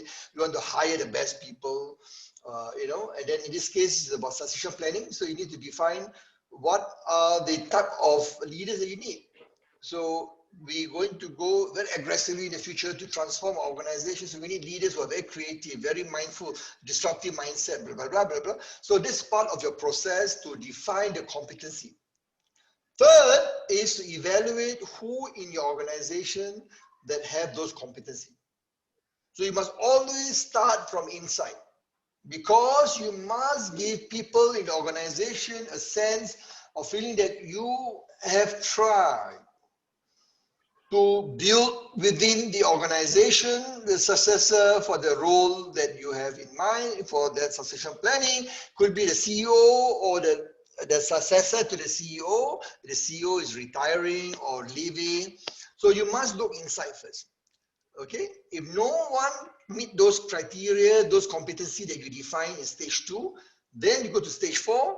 Then after inside, there's no one, then you go outside. You're going to hire someone who can come in and help you to drive the strategy forward for the organization.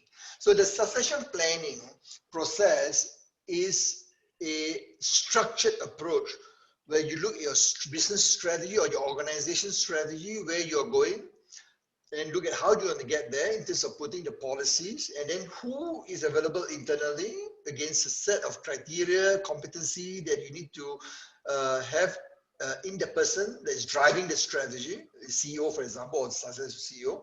And lastly, if you don't have anyone internally, after you assess them, then you look externally. Then you hire. So that will be the process. So I'm not sure who asked that question, so I hope I answer your question, Eta. Ask him. Yeah. There's the first question just before that, where it was asked that you have a board that has the different representations, either culture-wise or nationality-wise or ethnically diverse. That means they hold different views when it comes to an approach on how to handle board discussions or conversations. So the question was, how do you handle that, or how do you hold conversations in a multicultural, more multi-ethnic? Yeah, so I think that is where the importance of cross-cultural communication. Communication, as I mentioned in the crisis model, the last one, the communication is number one. It's very important. Even in the cognitive readiness, communication is important. But it's about ability to articulate and put forward your point of view with respect to the differences, the diversity you mentioned, correct. So what you do is to understand, even it could be a cultural issue, you need to understand the makeup of the board, makeup of the senior leadership of the organization that you are leading.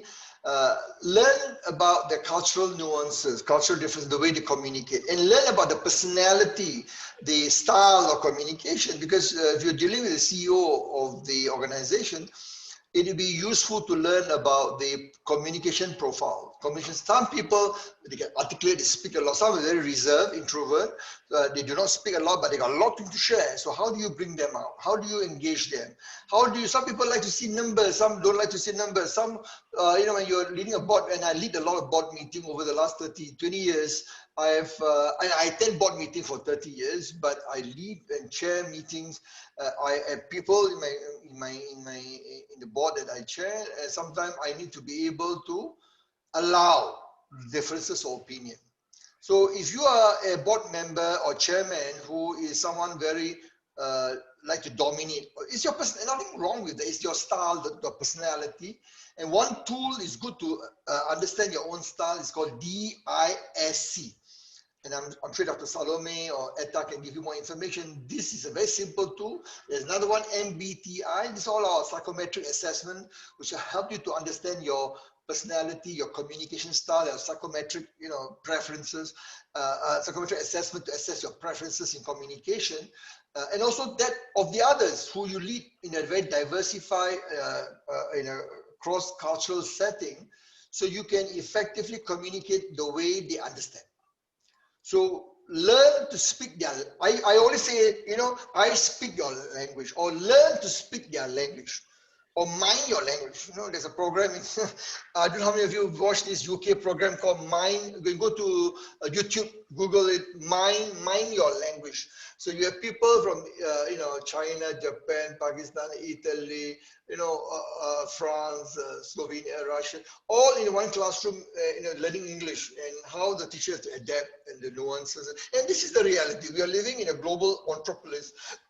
We need to be prepared for this. So the answer to the question is to learn the cultural nuances of each member of the organization or the board or the CEO that you're leading, and also know yourself.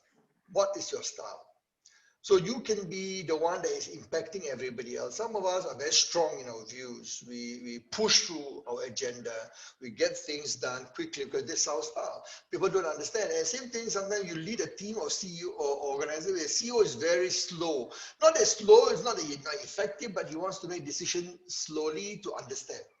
There's nothing no right or wrong. It's just the style, and you need to adapt. Yeah. Okay. Any other question? Any other question?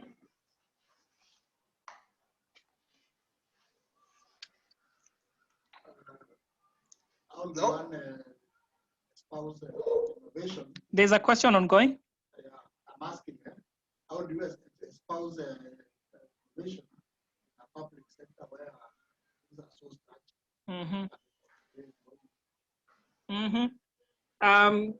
Prof, so the question is, how do you steer innovation in a government-linked organization where everything is structured and process-oriented, and it's driven by policy and, yeah, structure, policy and structure, and executive orders sometimes. No, that's a very good question. Excellent question. In government agency, and I work there in Malaysia, in Philippines, many countries in Asia are very structured, like as you described in Africa. I'm sure many parts of Africa the same way. Now, the challenge is this. Innovation, you need to understand about innovation. Innovation is a new way of doing things based on existing policy or existing practices, or a new application, leveraging on an established practice and tweak it to serve your intended purpose in a different way. So the challenge when you have bureaucracy, when you have policies, you have to, the constraint to work within those policies, within those constraint can be a real challenge. So then the next thing you need to ask is what do we need to deliver? For the clarity about the outcome. So looking at what we are doing now, what does the electorate, the citizen, the residents expect from the government agency? What is the stakeholder expectation? I use the word stakeholder generally, it's easier. Stakeholder expectation. So what is it? Talk to them, understand, hey, what are they? So you need to go what we call the outside-in perspective. So for those government agencies, you need to go out and talk to the citizen. And sometimes they're very happy. Oh, no, we are okay, you know, we have no problem, we're happy with what we are getting. Okay, fine. If you think that's the way and you genuinely validated it, and that's what people expect, because they're satisfied with the technology they're getting, and then you cannot put a business case to the government, to the prime minister or the ministers or the agency director, whatever, that hey, we need to change because, you know, sake of changing. But because if the electorate, the people say, no, we're happy. It is not going to affect the government poll. You know, the idea is about election, right? Whether the people are going to still elect the same government because they're not doing the job. So if they are happy with it, and genuinely so, that's fine. But majority, because now you have a younger electorate, younger people who are more savvy, tech savvy, they have very high expectation. So what you do is to have the dialogue, understand what's their requirement, what they want to do, what is it that will be important to them. So this is called customer centricity approach, especially in digital transformation, in a disruptive work environment. Employee, ask them what is it they want to do different. So you need to, the customer centricity, not only for the customer, the internal and external customer. What we normally serve are the external customer, the stakeholder, the resident, the citizen, but there's also the internal customer, which is the employee. How can we support you? What can we do? Your employee value proposition. What can we do to support you? So then if you get this information and then you say, oh, they want to be rich, they want to do things differently, they want to be able to perhaps provide the services in a different way, make it easy, convenient.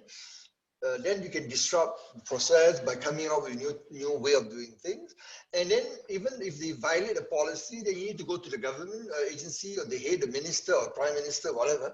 Look, this is what the electorate want, this is what the people expect, and we need to change. And we need, how? This 1, 2, 3, this is your innovation, okay? Different ways of doing things, because it's a result of outside-in perspective. So even if a policy that is very bureaucratic and structured, you still can change. You still can change because you can put forward recommendation, and it also depends on the government agenda, the budget. You know, certain things you don't have the budget, and you can put a lot of nice things, you know, infrastructure, 5G network, yeah, but the company doesn't have infrastructure to support. Does that make sense? Yeah. So this is what I would suggest. So do it slow, talk to your stakeholder, understand their requirement, then build a business case to your senior government or agency or to the minister or prime minister. This is the way forward.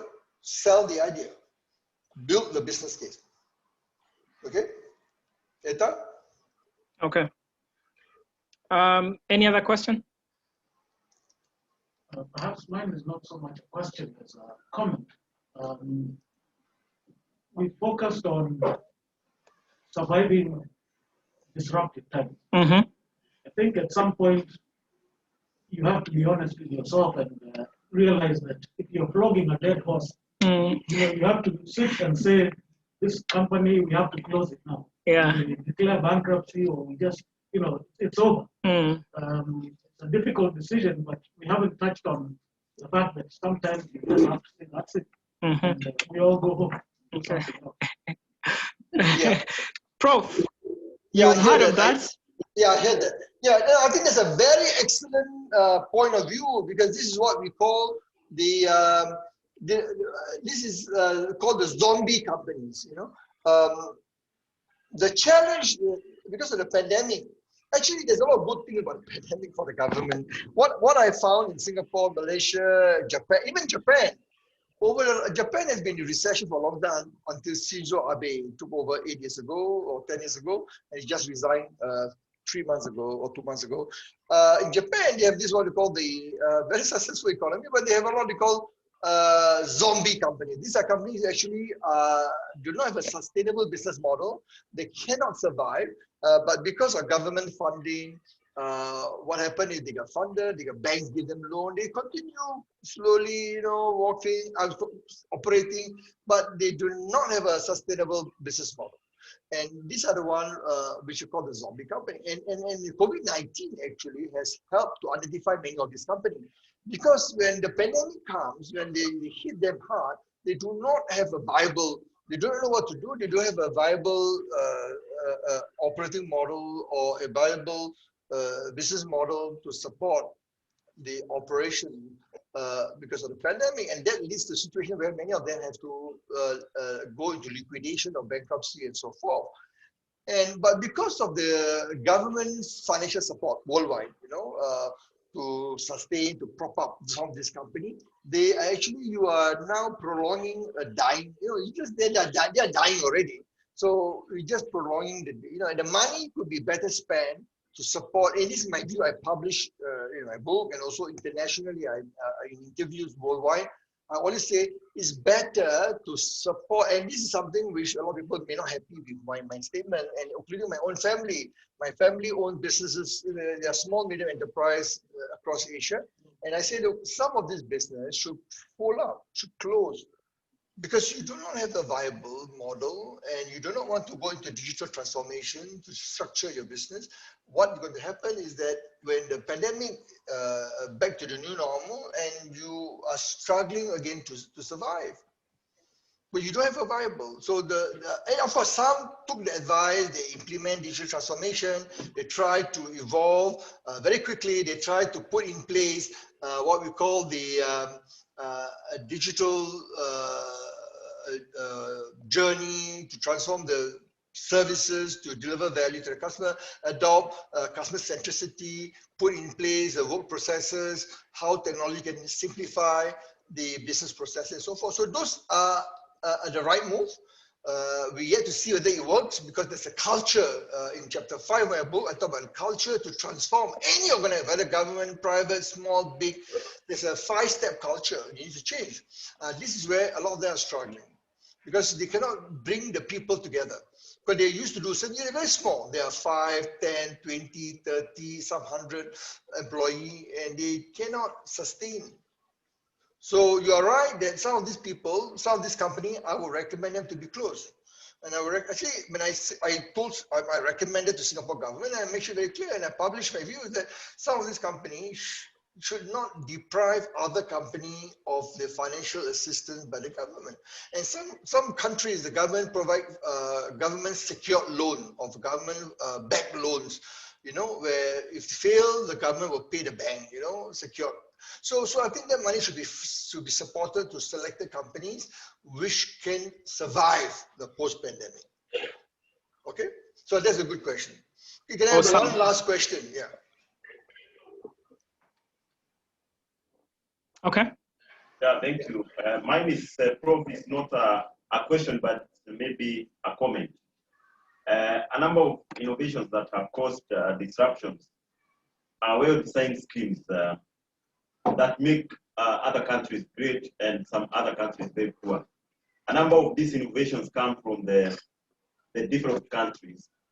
If you look at them, Airbnb, Uber, Netflix, Facebook, but nothing comes from our side, our developing countries. For example, we have mobile money that is quite innovative, but the developed countries have not actually adopted that technology. If you look at, for example, the innovations in electric vehicles, of course, it's going to make the oil-producing countries very poor.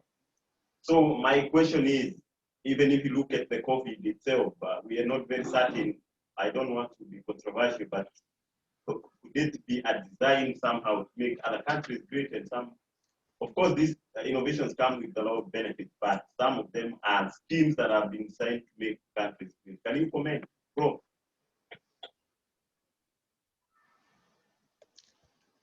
So let me understand it. Because there's a break off in between, so I missed that. So it's about disruptive innovation. You give an example of a company in Kenya, am I right? Yes, I talk about our mobile money. We call it M-Pesa, which is quite a huge innovation. But the Western world, the developed countries have not adopted. They have shut it down. I mean, it's not picking up as expected. But there are innovations, like, for example, the Uber itself. The impact in Kenya is efficiency, but a lot of money is lost through that investor who get that share. I think the 50% goes to the owner of Uber. So these innovations make us poor. I'm just asking why they are not accepting our innovations from our side. Yeah. Why is it that these innovations, the ones that come from the Western or developed world, benefit them, while the ones that we have developed locally are not absorbed or are not adopted by the developed world? Yes. Yeah, this is a very. I can only share. This is a very interesting twist or question, because you're right that if you look at worldwide, what happened is a lot of the new disruptive technology, new innovations come from mostly the American, but in Silicon Valley, in the Boston area, both sides, West and East. So the American, the Japanese, Korean, German, and French, UK to some extent, Ireland. So there are very few countries where these are the Western, where they have been able to effectively position and market it. And it's about marketing. It's about having the ability to I would use the word positioning their product and worldwide. They're the buying by the marketing power. So I think you're right, because sometimes you have small, like in Singapore, there are a few small innovators who struggle. They're very good. They're very good because the government encourage, provide them a lot of resources. But when you have a similar technology, when they try to go to market outside Singapore, outside Asia, you find that people are not receptive, because they will cast, oh, is it really that great? Well, so there's one brand in Singapore, if you want to Google it, very established in the 80s, 90s, called Creative Technology.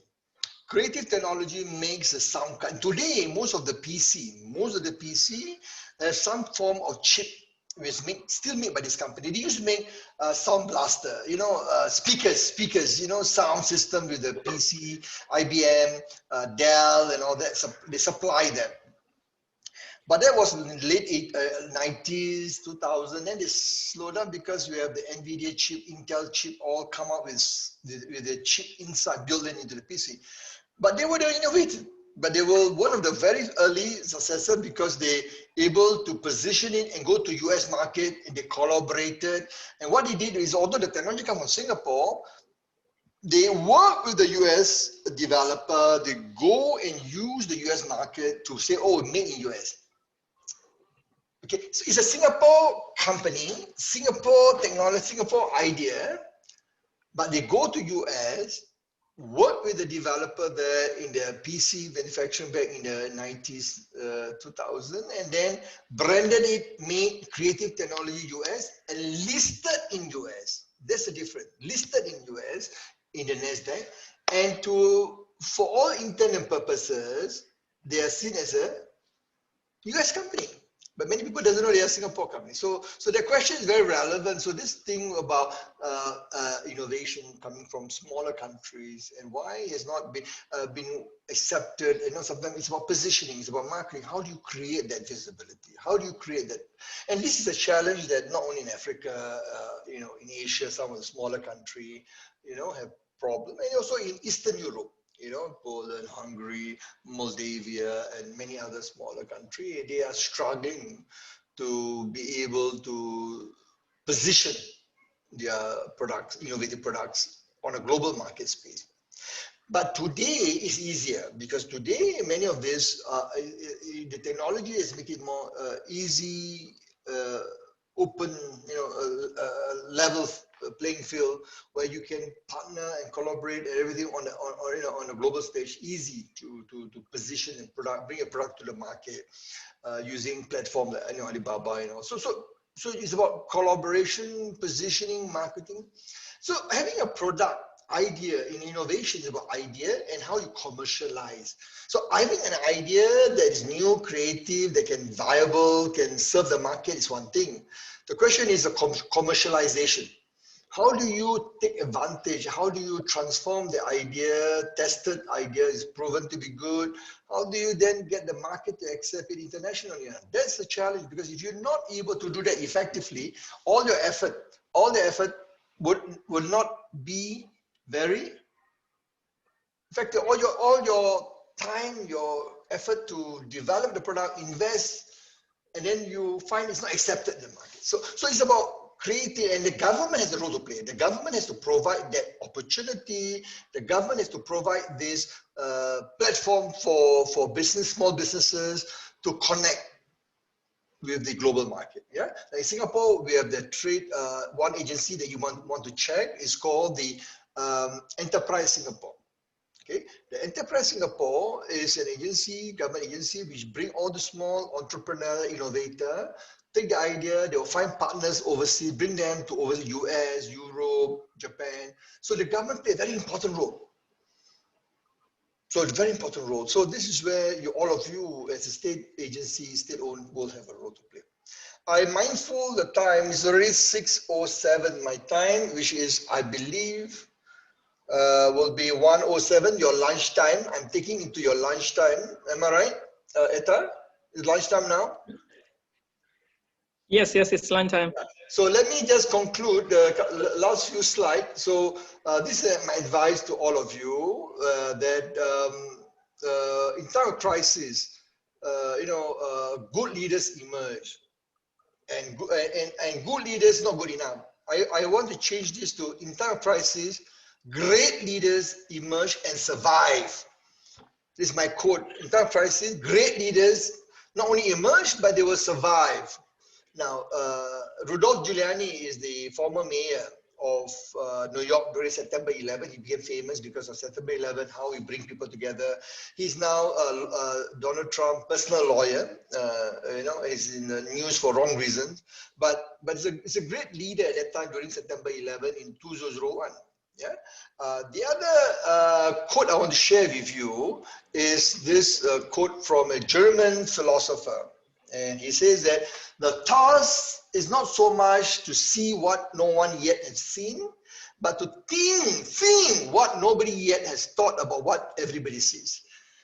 This is a philosopher, a 19th century philosopher in the late 1800s, and he was born in 1782, I believe, and then died in 1830 something or 1860. I can't remember exactly when, but it's a 19th century philosopher, German philosopher. And this is what we call critical thinking, cognitive readiness. It is very important that we need to be able to be prepared.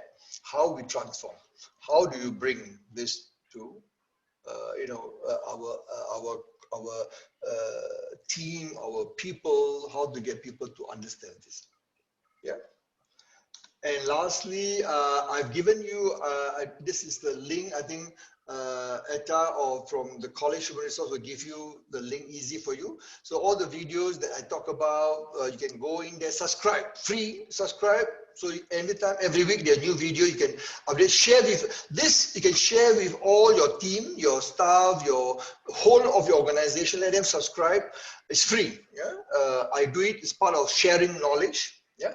Then the other thing, the articles I mentioned to you, there's some in the website. Now, the one that I given to you are not to be given to, the one I prepare for you is very special only for this program.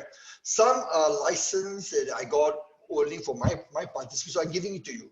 You have the manual, which I will show you the link in a short while. So please pass to your staff these two links, let them subscribe, and to all your contacts, you know, anywhere.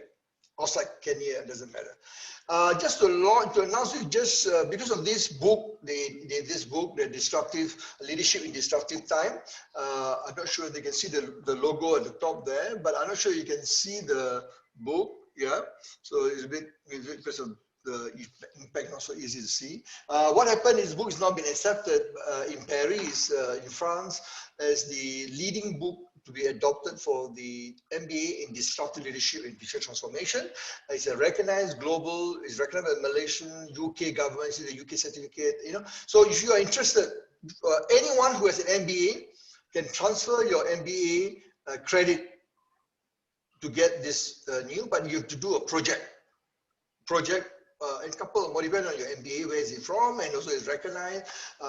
If you can have an MBA, you can transfer, and then you do 2 modules on disruptive leadership and digital transformation, and then you do a project for your state-owned agency or organization, which is then validated by the university in Paris, and you'll be awarded a master's in business administration in disruptive leadership.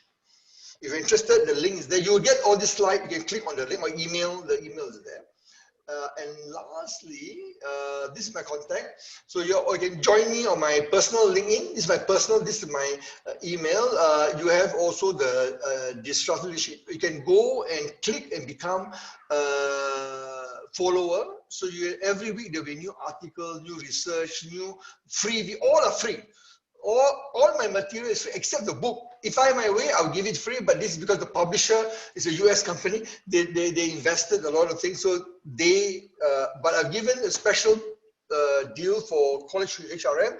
Talk to ETA, talk to CHRM. They will be able to give you special, package for your staff to buy the books and so forth. There's a series of video besides all the social media, Facebook, Twitter, Instagram. Also, all the videos I mentioned, Marriott, Starbucks, DBS, Uber, Twitter, Netflix, all the videos you can find in this link. You can go in. I will give you this slide again. You can. It's inside the manual, the workshop manual. The workshop manual can be downloaded in this link. You click and you get download. If you want, you can take a screenshot. Take a your phone. Take out your phone if you want. Take a picture of this for now. You can start doing whatever you want. Share. All these things can be shared except the manual. Please do not give up only for you. And maybe if you want to share within your organization, that's it. The rest you can share with everybody. All the article, case studies, all this video. Video is free for public. Okay, the manual is I designed it specifically for this board for now program. So please do not. Because there's a lot of things, a third-party approval I got for all of you to use, okay? So with that note, I think I've covered. So I want to say thank you so much for College HRM for inviting me to be speaker for this keynote speaker for this program. And I want to thank you for all your questions. Thank you for your participation. I hope this is just a beginning of a long life, learning on disruption. And my advice to all of you: continue, learn, unlearn, relearn. That's my final advice about learning agility. How do we learn, unlearn, relearn to ensure that we become relevant in the disruptive economy, in the future of work, in the changing workplace? That we are the trendsetter, we are the innovator, we are able to lead our team to success, because the future workforce, the Gen Y, Gen Z, and Gen Alpha after Gen Z, they are the ones who are going to use technology. They only know about technology. So if you're not able to shift your mindset, have the disruptive mindset, you're going to be left behind. Okay, So with that note, I will end here. So I want to say thank you so much, and for again for 2 hours or slightly more, bear with me. So with that note, I hand over back to Etta. Yeah, thank you, Prof, for your time, and thank you for the presentation. Bye. Okay, thank you. I'll make a move. All the best for the rest of the conference this afternoon. Have good lunch, and for tomorrow conference, I'm sure you enjoy it, and hope you can connect on LinkedIn and and thereafter. So thank you. God bless, and have a great day ahead. Thank you. Bye.